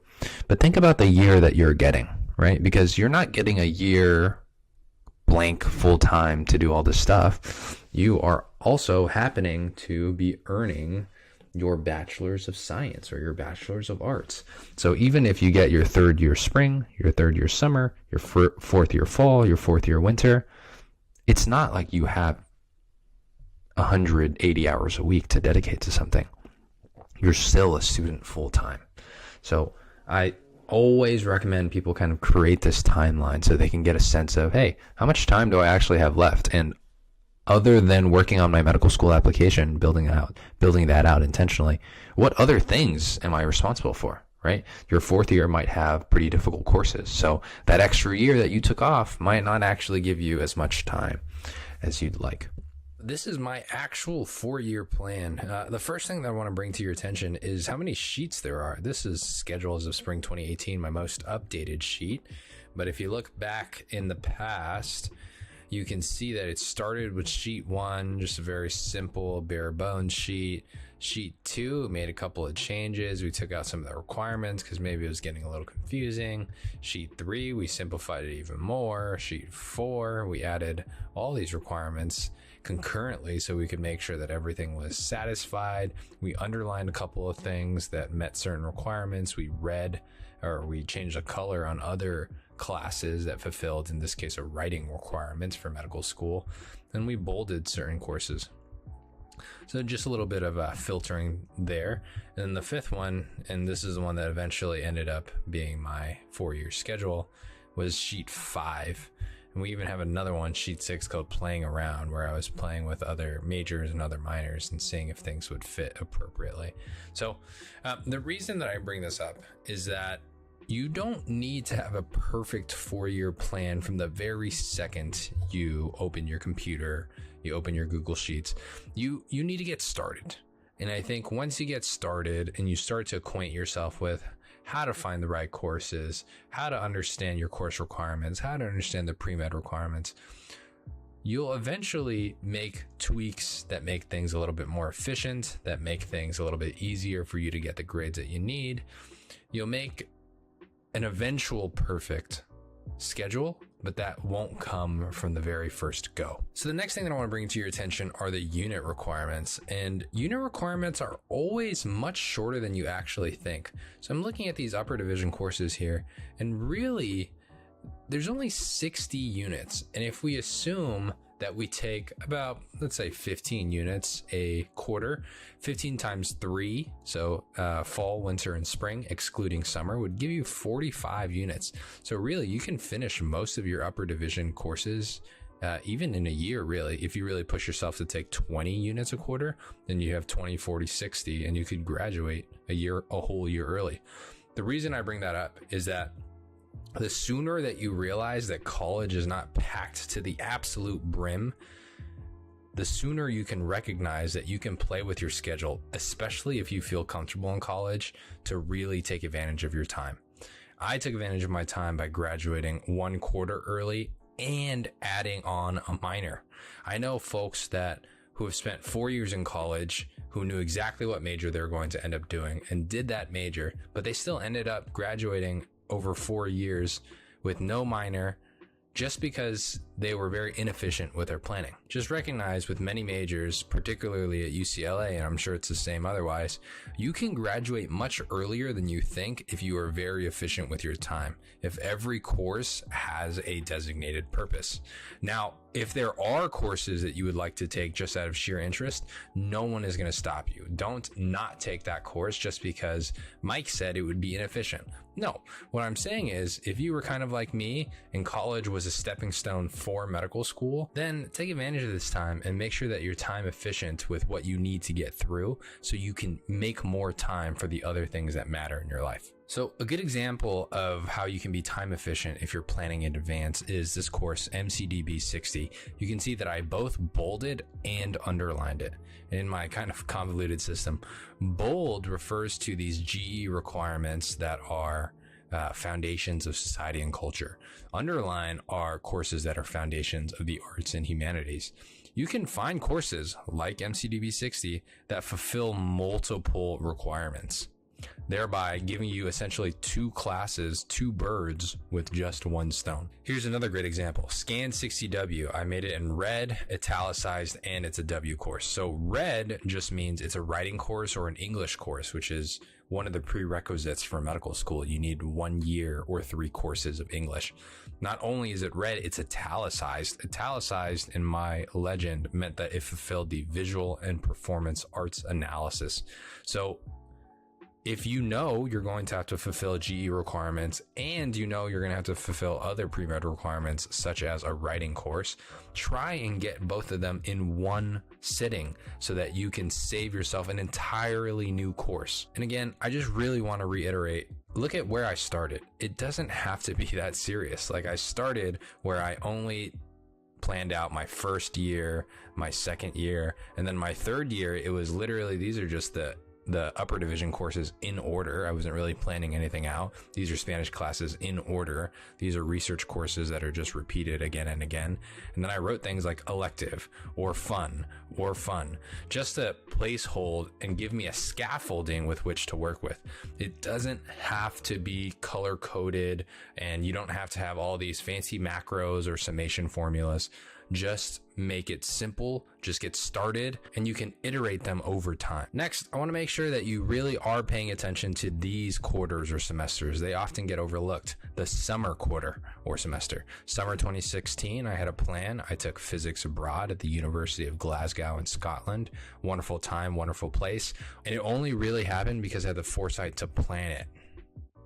Summer 2017, I planned to take my MCAT. And again, this ended up being the perfect time for me to take my MCAT. And I would have not known had I not built my timeline, worked backwards, and forced myself to figure out, hey, when is the best time for me to take this standardized exam? And speaking of major medical school milestones and working backwards to build your timeline, you need to make sure that your 4-year plan also includes medical school related entities. Here you can see in spring 2019, I have medical school acceptance. And actually even before that, I have August 2019, matriculate to medical school. What's immediately before matriculating to medical school? Well, it's being accepted to medical school, which will happen here. Well, what's before being accepted to medical school? Well, I have the interview season, which I put in fall 2018 and winter 2019. Oh, and what's before the interviews? Oh, it's the secondary applications, which I protected my summer 2018. And what's before the secondary applications? Oh, of course, it's the primary applications, which I protected time in spring 2018. And of course, one of the things on the primary applications is the MCAT.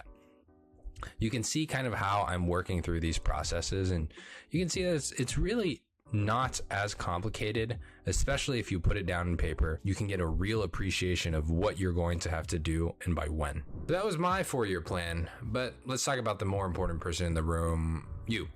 Let's chat now about how to create a timeline for your pre-med journey. The way I encourage every student to do this is to always start backwards with your goal in mind. That means starting at your white coat ceremony at your dream medical school on your dream timeline. Key adjectives: dream med school and dream timeline. The reason that we're aiming for your absolute top choice school on your absolute top choice timeline. It's so that we can see the timeline in its most conservative, pristine form. If we need to make adjustments, we will, but I want something to strive for. All this is very abstract right now, so let's go ahead and go to the iPad and make this all very clear. So now that we're on the iPad, we're gonna go ahead and build out our 4-year plan. I'm gonna do it in the quarter system just because that's what I'm familiar with, but it's pretty easy to transfer this to the semester system.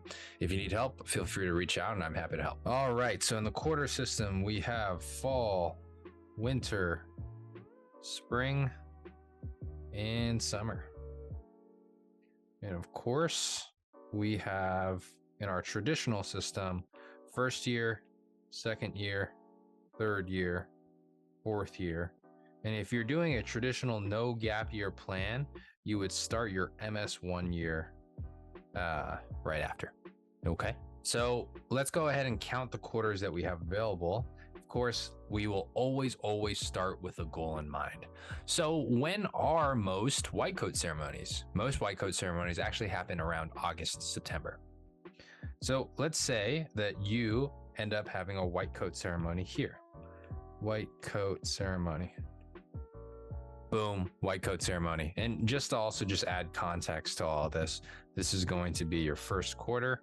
And then another big milestone for college is graduation. So just assuming a typical 4-year plan, we have you graduating in the spring, AKA sometime in the June of your 4th year. So now let's go ahead and move backwards from your white coat ceremony. In order to earn a white coat, you must be accepted. Well, when do acceptances come out?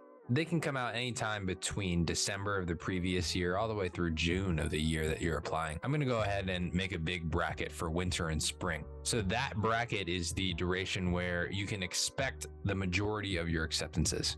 And now let's take one step backwards, right? In order to be accepted, what do you need to do?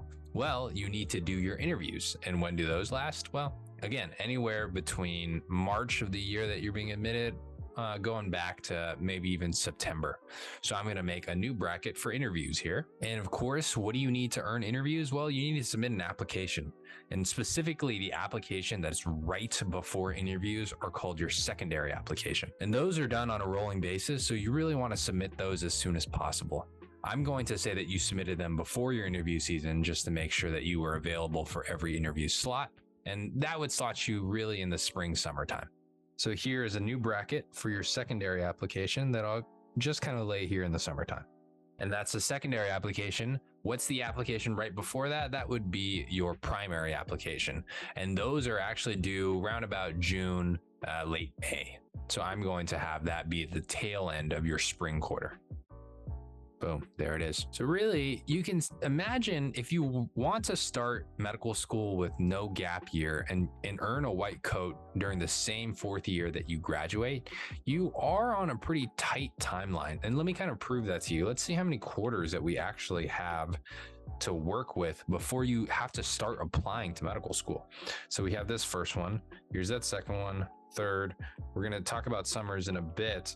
But you can see we have maybe a little more than 8 quarters total to build out an application to actually put onto your primary application. And if you're a student that has finished 1 quarter or 1 semester by now, you can understand, you can really appreciate when I say that that's not a lot of time. 8 quarters goes by quickly. Now you tack on the summers here and maybe you get a 10th and 11th kind of block to work with. Now, a very important question that I often get is, well, Mike, what if I want to take a gap year? Now, a very important consideration is that most students will not end up going into medical straight through. But if this is your desired timeline, I think it's important to be really realistic with how much time you have remaining before your application. Most of you will take at least 1 gap year, if not more than 1. This is a trend nowadays, just to give people some more real life experience before medical school, before committing to the profession, and just giving them more actual time to build a strong application. So I'll model what this looks like if you just take 1 gap year. I'm going to go ahead and redraw this, and if you'd like, you can follow along, but if not, then just feel free to skip forward a couple of seconds.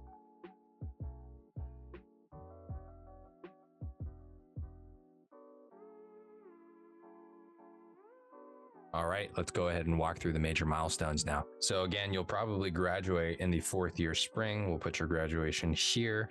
We'll need to figure out where we want to go ahead and put our white coat. We are doing it 1 year after you graduate. So it would be more like here, white coat ceremony. This would be the summer or the August of your first gap year. So right before our white coat ceremony, we're going to go ahead and have to earn an acceptance. That'll again happen in the winter spring distributions. And before the acceptance, we're going to have to go ahead and do our interviews, which happen in the fall winter distribution. Before that, we have the secondaries, which usually span the summer. And again, immediately preceding that, we have our primary application toward the tail end of your spring 4th year in this case. Now, I really like this exercise because it shows you the difference between no gap year and 1 gap year. Specifically, I'll just highlight the extra time that you get if you took just 1 gap year. Look at this time here. So you get the full 3rd year spring quarter, you get this summer, which you didn't have, you get this fall, and then you get this winter. So essentially you get 3 quarters and 1 summer extra to build your application, live your life, etc., etc. But one regret that I often hear are students who realize that their gap year, quote unquote, didn't really give them time to strengthen their application. Sure, it gave them time to write the secondaries, do the interviews, and have some time off before medical school. But for some folks who are using a gap year to strengthen their application, they felt like they didn't get that much time. And that's kind of odd when you hear it until you actually look at the extra time that they got. Let's take a look. So you can see here, they got 1, 2, 3 quarters and 1 summer. So essentially 4 different slots here. But what else is going on in this slot? Well, if you remember our 4-year plan, there are courses that are going on there. Maybe you're taking 20 units with a research gig, and you also have extracurricular activities that you're doing in the spring, fall, and winter. And maybe in the summer, you have a research internship that's taking you 40 hours a week in addition to some of the summer classes you're taking. You can now better appreciate that this time that you're getting to improve your application really isn't that much. You get a little bit more time, but the quality of time is heavily decreased because you're still in school. You're still doing the extracurriculars that you've been doing. You're still taking the classes to graduate on time. The extra time that you got to build your application is maybe on the order of a couple hours per week. It's not a whole year of free time. And I really want to reiterate that. It is not a whole year of free time, which is a very common misunderstanding that people have. The free time that you get is to work on your application. Your secondaries, your interviews, and your acceptance timelines are now with pretty much a free schedule. But remember, your primary had been submitted months before. And so if you want to increase the strength of your primary, you really want to understand, if you take 1 gap year, just how much that actually does for you. For some folks, when I've run the math here or drawn the timeline for them, they've realized that they either need to try and squeeze everything into no gap years, because 1 gap year really isn't that much of a support or that much help, or they're realizing, okay, now I really want to take 2 gap years so that I can actually get a whole year of time without the pressures of school and research and my extracurriculars to really work on the rest of my application. So just to demonstrate that, I'm going to draw an example with 2 gap years really quickly and then show you some of those milestones.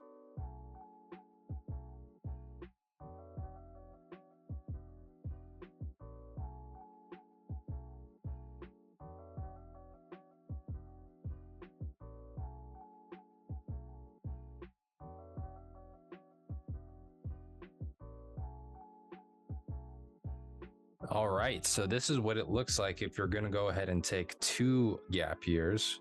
2 gap years, I'll write that in the corner here. And you can see the extra quarters that you get after graduation. So again, not only do you get these quarters and summers that you would have gotten if you took one gap year. Remember, this extra bit of time is also competing with the fact that you have to take classes for graduation. You're still probably in your research lab. You still have some extracurriculars and commitments on campus. But after you graduate, you get this summer, you get that quarter, and then a part of that quarter completely free of college undergraduate responsibilities where you can really dedicate to strengthening your application. That is the benefit of taking 2 gap years, a true year of protected time to boost your application. Okay, let's go ahead and go back to our original timeline where there's no gap year and pick up where we left off. We left off in the fact that the primary application is submitted towards the tail end of your spring quarter, sometime late May or June. Let's go ahead and even go backwards even more than that. What do you need to have prepared by the time that you submit your primary? Let's go ahead and make a new page for this, and we'll title it primary. So in short, there are 6 things that eventually end up on your primary secondary application. I call them the 6 levers. And if you'd like to learn a little bit more about the 6 levers, I have another video on my channel detailing each and every single one of them and how I believe you should optimize them. But for today's video, in short, they are your GPA, 2, your MCAT score, 3, you need to write your extracurriculars, 4, you need your letters of recs eventually on your secondary application, 5, you need a school list, and then 6, you will eventually need to submit a personal statement. Those are the 6 levers of medical school admissions. These are what you'll be evaluated on. Things like your school list and your personal statement, you'll worry about more when you get closer to submitting your application. Things like your GPA are kind of ongoing, and so you're always really worrying about that. Now, I wanted to bring your attention to these 3 things, the MCAT, the extracurriculars, and the letters of recommendation, because I think these 3 particularly need their own specific set of planning. So first, we'll start with the MCAT. We have to figure out when is the optimal time to take the MCAT. Now, if you're taking no gap year like I did, you need to make sure that it's finished by the time that you submit your primary application. That means you have a couple of options to take the MCAT. You could take it here, spring of your 3rd year. You could take it here, winter of your 3rd year. You could take it here, fall of your 3rd year. And you can go all the way back. Hell, you could even take it fall of your freshman year, although I wouldn't recommend it, as I'm sure that you will not have prepared adequately for the exam. So, looking at the timeline, when is it really best to take the MCAT? In my eyes, the answer is the 2nd year of your summer, just because these 3, I don't recommend, because I recommend the fall, winter, or the spring, just because you have also undergraduate coursework that will contend with your study schedule. Imagine studying for neuroscience M101A, your biomedical research minor elective, as well as taking a Scandinavian 60W class for your general ed requirements, and then having to put in another 20 to 40 hours a week to study for the MCAT. That quarter is going to be insanely difficult. And if your MCAT score doesn't take a hit, then I'm sure that your GPA just might. Now, again, if you're taking one gap year, I think this analysis really stays the same. If you're going to apply the 4th year of your spring, you have these options. I don't love these options, again, because you're in class. So I would say the MCAT fits well in your 3rd year summer. Going forward now, which is if you take 2 gap years, which has become my increasingly favorite option for most pre-meds, you just need to take it before you submit your primary during spring of your 1st gap year. That means you could take it here in the spring of your first gap year, the winter of your 1st gap year, the fall of your 1st gap year, and any time before that. And you'll notice that all of these options, you do not have competing coursework. And that makes each and every one of these a great option. Okay, let's go ahead and go back to the next thing that I think you need to plan, your extracurricular activities.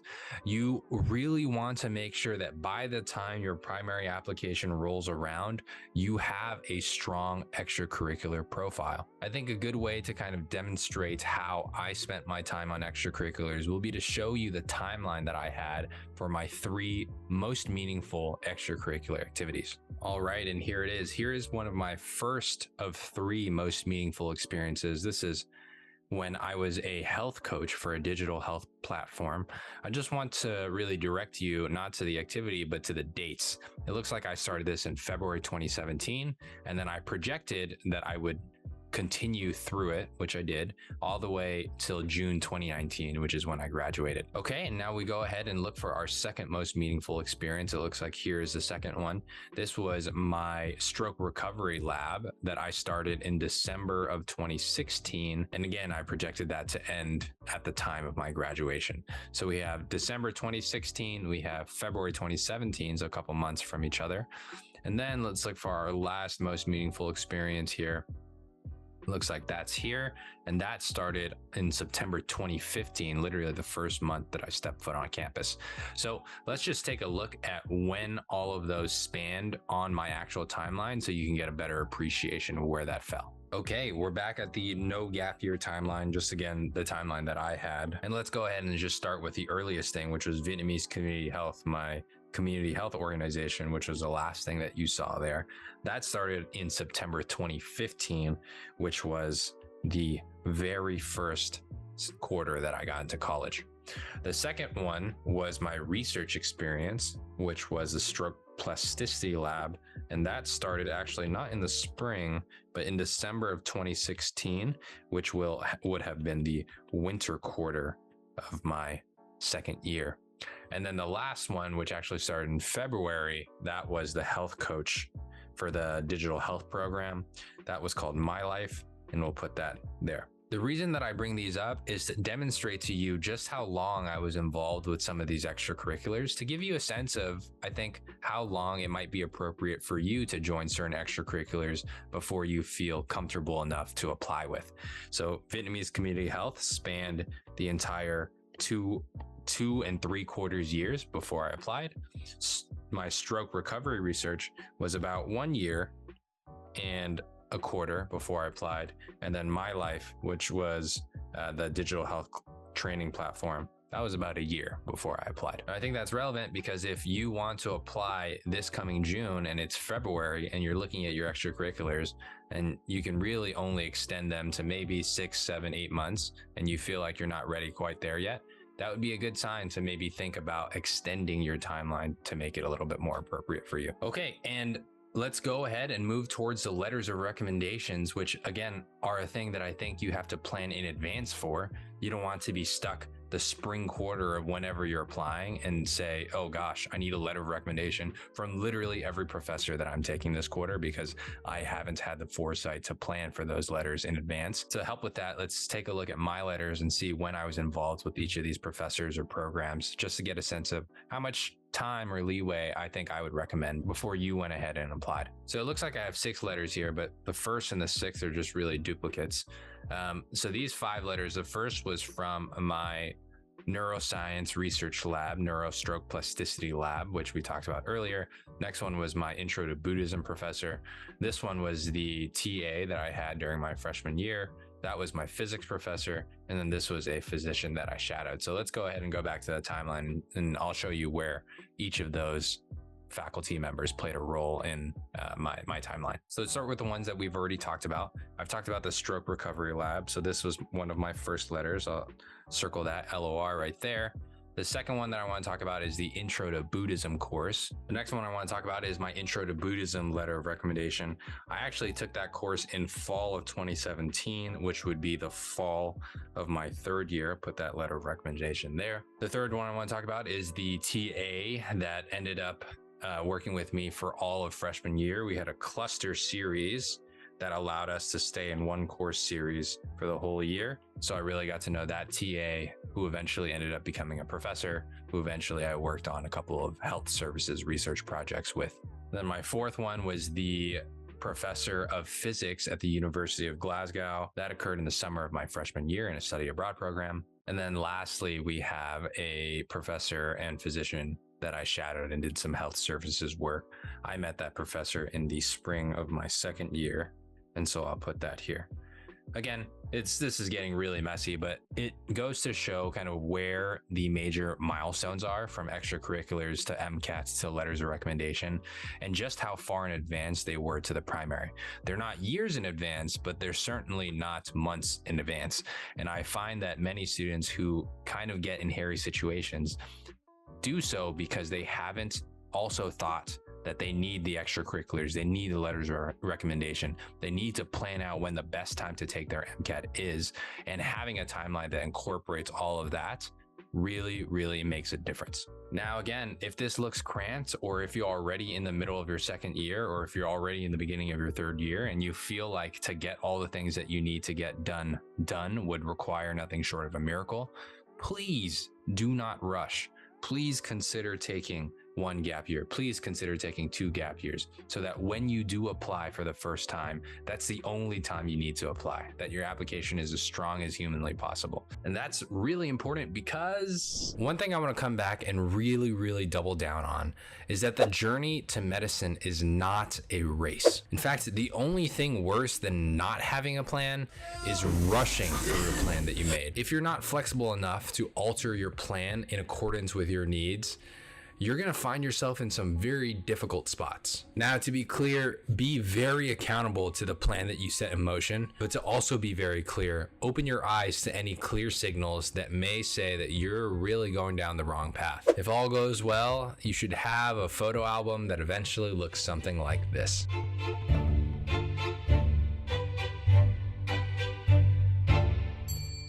You have the whole playbook now. The truth is that most pre-meds have the playbook, but most pre-meds are also unsuccessful in executing it. What nobody tells you is the one thing the playbook doesn't protect you from: you. I've watched pre-meds with perfect plans self-destruct, not because the plan was wrong, but because they couldn't survive executing it. Section 4 is the part that keeps the next 4 years from breaking you. Section 4, the winning pre-med mindset. And I guess to double down, I want to make it very explicit that the journey into medical school isn't a race. You don't need to beat anyone. Okay, and this is actually a manifesto that I wrote back in senior year of undergrad. I'll kind of read this to you here. It's don't jump the gun. Don't bite off more than you can chew. Don't get in over your head. There are many idioms that describe the same things, having Herculean aspirations without the appropriate due diligence. I want to make this clear. The 4-year timeline that I wrote back then and the one that I'm going to share with you now is the fast track into medical school. It's a traditional no gap year path. If you adhere to it generally, you'll find yourself prepared to start right after you graduate from college. But again, medicine is not a race, and I encourage you to take this entire journey at your own pace. In fact, this is just a case study, really, of how I moved through my own undergraduate years to act as a general guide or framework for your own journey. So don't succumb to personal or external pressures. Take your time, and you'll be happier and healthier and more ready than ever to change the lives of the patients that you will eventually touch. Okay, so now that I've kind of framed what this piece is all going to be about, let's spend some actual time getting into the nitty-gritty, getting into the practical, getting into the details. In short, let's help you get into medical school. Okay. So I've found that the most important thing for pre-meds to understand is the overall timeline. And one thing that I want to also impress upon you is this analogy of flying through your pre-med years, right? I think when you fly, there's a lot of work when you take off, right? You get off the landing pad and get into the air. Then you have a long kind of cruise time, maybe 10, 15 hours if you're going to, I don't know, Japan or Vietnam. And then you focus again really deeply when it's time to land and touch down back into the airport. And the reason I bring up this analogy is because I feel like your pre-med years should be very much like this. I encourage people to have a very dedicated, a very intense takeoff session, right? 30 or 60 days where they find the mentors, they find the resources, and they really plan out their pre-med years intentionally. When do I want my white coat? When am I going to apply? When am I going to take my MCAT? What classes am I going to take? When am I going to take them? What extracurriculars do I need to look for, right? When am I going to have the opportunity to do 2 weeks of shadowing full time, right? Planning all of these things really intentionally. That would be the intense takeoff portion. Then you kind of cruise through your freshman, sophomore, junior year. You're maintaining your grades, you're living your college life, but you are kind of resting easy, knowing that you have a very specific and dedicated plan to build out your pre-med application by the time that you are planning to apply, right? And so when it's time now to kind of touch down and actually apply to medical school, you're ready. You've already optimized all 6 of your levers, your GPA, your MCAT. You've gotten the extracurriculars that you wanted. You have your standout it factor, right? You've gotten your letters of recommendation because you thought about that in advance. You're intentional with it. You thought about your school list, and now it's really, and most importantly, or not most importantly, but equally as important, you've also logged years and years of your emotions and your stories when you were volunteering at the hospital, or when you were coaching intramural basketball, or when you were helping a patient lose weight over 14 weeks. You have these stories and these raw emotions that now all you really need to do is copy and paste and format into your personal statement and your secondaries. And you are really flying like business class through your pre-med journey because you've been intentional through it all. That is kind of my dream for you.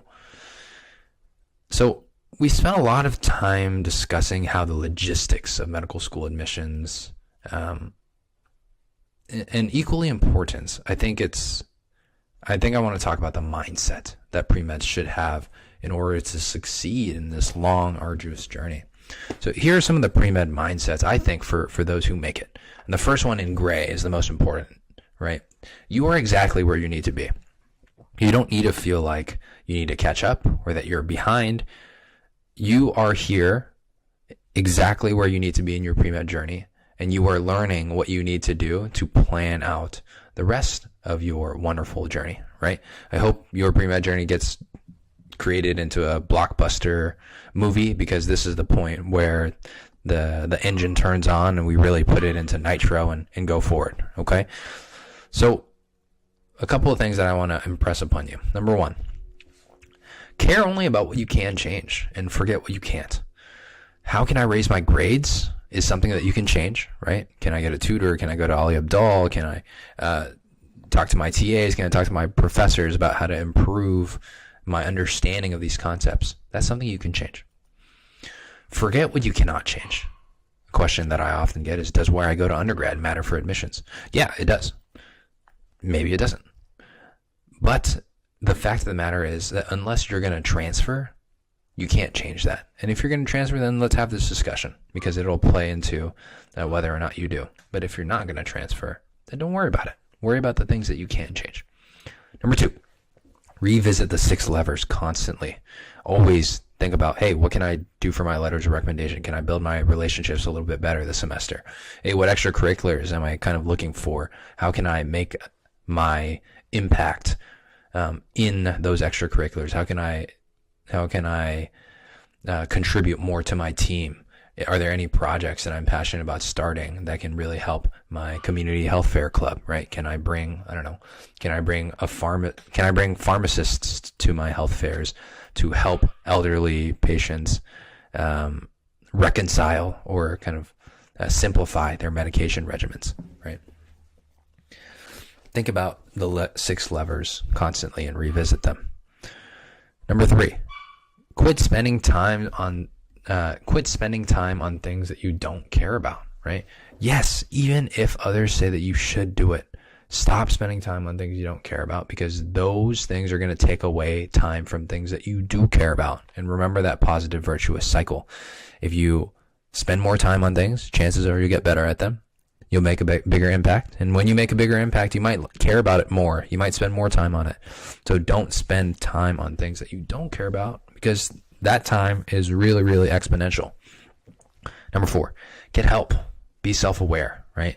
The fastest way to improve at something is to find a nerd at that thing and learn from them, right? If I wanted to learn how to play Smash Ultimate, which I'm currently doing, I am watching the best of the best play and I'm studying them. That's the best way to do it. If you want to get into medical school, maybe you find an admissions committee member that is willing to talk to you. Maybe you find a pre-med advisor, someone like me, and ask me your questions, right? Find help. There should be no stigma. This is a complicated journey. There's a lot that's going on. And if you need it, go ask for it, right? Number 5, the most important thing, kind of blocks by my face, of course, is that the only way to be an impressive pre-med, the only way to really stand out is to be impressive, is to stand out, is to make an impact.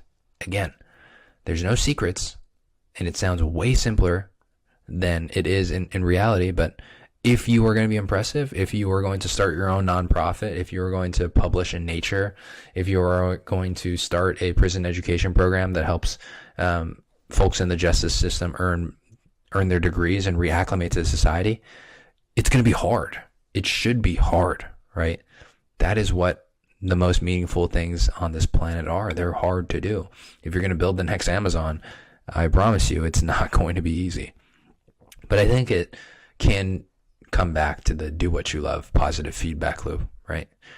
If you do what you love, you'll spend more time in it. You'll get better at it. You'll make a bigger impact, and you'll spend more time on it. Do that and get some help. Be self-aware of what your weaknesses are. And you will find yourself strategically doing the things that you love and becoming more competitive in the medical school admissions process at the very same time. So I want to leave you with a mission to do your due diligence and conduct any other research that you need to do to get to your dream medical school. I think you can do that. And here are a couple of things that I think can start you on your way. Find a mentor. Ask for help, right? Ask me if you'd like. Your journey will be specific to you.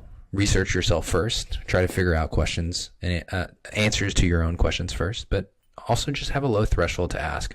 There are a couple of mentors in my life that I ask constantly, and it's a positive relationship for everyone involved. Just ask. And then my favorite resources for your GPA, I have my YouTube videos, as you know, but I love Ali Abdul's Skillshare course. I've watched that thing twice now. Building Relationships. A pivotal book in my life is How to Win Friends and Influence People. I think that's great for building friendships and relationships and improving my relationships with my parents. And for our cases, building relationships with our letter recommendation writers. Habit formation. I owe a lot of my success to the habits that I've created over the years. Atomic Habits by James Clear is a book that I recommend and gift incessantly. And everything else, you're smart. You're young. You know how to use tech. Use Google and find the answers that you need. Okay? So let's just take all of this a step further and give you some actionable steps to take literally right now so that at the end of this hour and 40 minutes, we have learned something that has gotten you closer to medical school. Okay? So actionable steps to take right now. Remember, AWB, always work backward. When is your white coat? Work backward and develop a plan of attack today. Create a timeline today, right? And audit your 6 levers. What are your strengths and what are your weaknesses? And make a plan for doubling down on your strengths and improving your weaknesses. Remember, medical school admissions is not complicated. It's simple. But that doesn't mean it's easy, right? It's simple. There's really only 6 things, and we've gone over them today. But it is not easy, okay? Third, protect your time. What are you doing that you don't care about?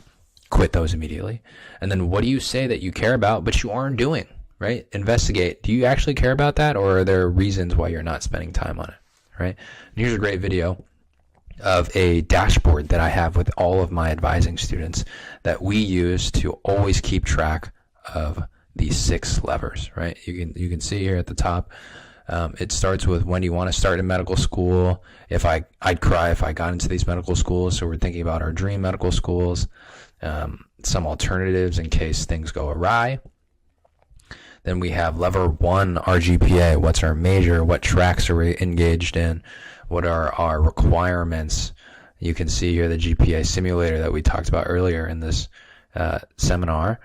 My numbers compared to my top medical school choices. So where do I stand? There's my transcript. Here's my lever 2, my MCAT plan. The student's not quite there yet, but we will kind of populate that when it's time. Then we have our extracurriculars table, all 15 of these, everything from skiing to traveling to matriculating to the Yang Lab to an editor at an undergraduate student journal to a camp counselor to hospital shadowing. Like all of it we put down here, including the hours of week, whether we're currently doing it, what type of research, what type of extracurricular does it fall into. Remember, we had those 18 categories in the beginning. And then we're journaling, right? I absolutely love this job. It's honestly one of the things I look forward to at UCLA. I knew going to college I wanted to work at the library, right? It's these are things that we are going to hold on to, because when it's time to write our medical school applications, we're going to copy and paste these real emotions that we felt. Okay. So we have our resume and our CV still in level 3, some of the next steps that we should take every quarter, month, or week, some of the questions that my student has currently right now. So when should I take physics 5C? So we're getting really practical, right? And then here's a summary. We have level 4, 5, and 6 on the right side here. We're kind of developing those as we speak, but we have a plan for every single lever, right? Priorities to protect our GPA. Okay, so are we working on creating an easy schedule? Are we finding the academic support that we need? We have a personal tutor. We have AAP. Lever 2, when do we plan for taking the MCAT? When when do I even register for the MCAT, right? So I have a reminder set for my student here. What recommended resources should I take, or should I buy and use? And what's my dedicated timeline, my sample MCAT schedule? Going down to level 3, extracurriculars. Level 4, we have the outline the possibilities for my letters of recommendations of what classes am I going to take in the next year that I could possibly ask for a letter of rec for, and then so on and so forth. Okay, so I ask that you guys build out these dashboards for yourself. It can be as simple as a pen and paper. That's how you get into medical school. You understand what a strong application looks like. You have a plan to build this for yourself. You recognize that executing it requires a certain mindset. This is everything I wish my 18-year-old self knew. I would have saved years of life and tons of anxiety, overwhelm, and frustration. And no matter when you watch this, the strategies will work. Every framework I talk about, we use today with the pre-meds we mentor. And if you've gotten to this point, you now know the entire process, end to end. Most pre-meds never do. To finish, I want to tell you something I almost didn't put into this video. If you're successful in following our instructions, you'll get into medical school. And I remember the exact day I got the voicemail from Dean Arias at USC. She told me I got in. I was going to be a doctor. I called my mother and she cried, and I called my best friends and they cried. And I remember standing at the balcony of the neuroscience research building and I felt nothing. At best, indifference. At worst, numbness. The problem was that I had spent years building an application that AdComs wanted to see. I did it and I got into med school because of it, but deep down inside, I knew that it was a facade that got into med school. It wasn't exactly me. I spent 4 years telling myself that if I could just get in, everything would make sense. Thus, the second I got that email, that voicemail, I'd feel like I'd belong, like I'd earned it, like I was finally the kind of person who was supposed to be in these rooms. But that feeling never came. Today, I'm a resident at Mount Sinai, and I still constantly ask myself if I ever belong in these rooms. I'm telling you this because if you walk away from this video thinking, I just need to follow these instructions, I need to do what Mike did, and everything will feel okay, you're going to be disappointed the day that you get in. The acceptance doesn't make you worthy. It doesn't retroactively fix the years you spent doubting yourself or making decisions that hollow you out. All for this application that AdComs are supposed to approve. Getting into med school is just proof that you did the work, and the work is what makes you worthy. It's not the envelope. It's not the validation from some AdCom you'll never meet. So you get to do the work, all of it. The levers, the plan, the essays, the relationships with your mentors that take years to build. And when you get in, you don't need to wait for the feeling that doesn't come. That feeling has already happened. Somewhere in the middle of those 4 years, while you were becoming someone who deserved to become a med student, who deserved to become a doctor. So keep going. Now, if this video is helpful and you'd like to work with our team, it'd be our honor. We at Premed Catalyst mentor a small group of pre-meds every single cycle, certainly not thousands with faceless mentors like other companies, but we keep it small because building an application is a 4-year conversation and writing an AMCAS application is a 1-year-long dance. Our Premed Catalyst students that submit their applications on time have a 100% acceptance rate that's more than double the national average, and our results are because we work so closely with students. If you'd be interested in getting into some of the strongest programs in the country, click the application cycle advising link down below to book a free strategy call before we're full for the year. Thanks for spending some time with me. I'll see you guys soon.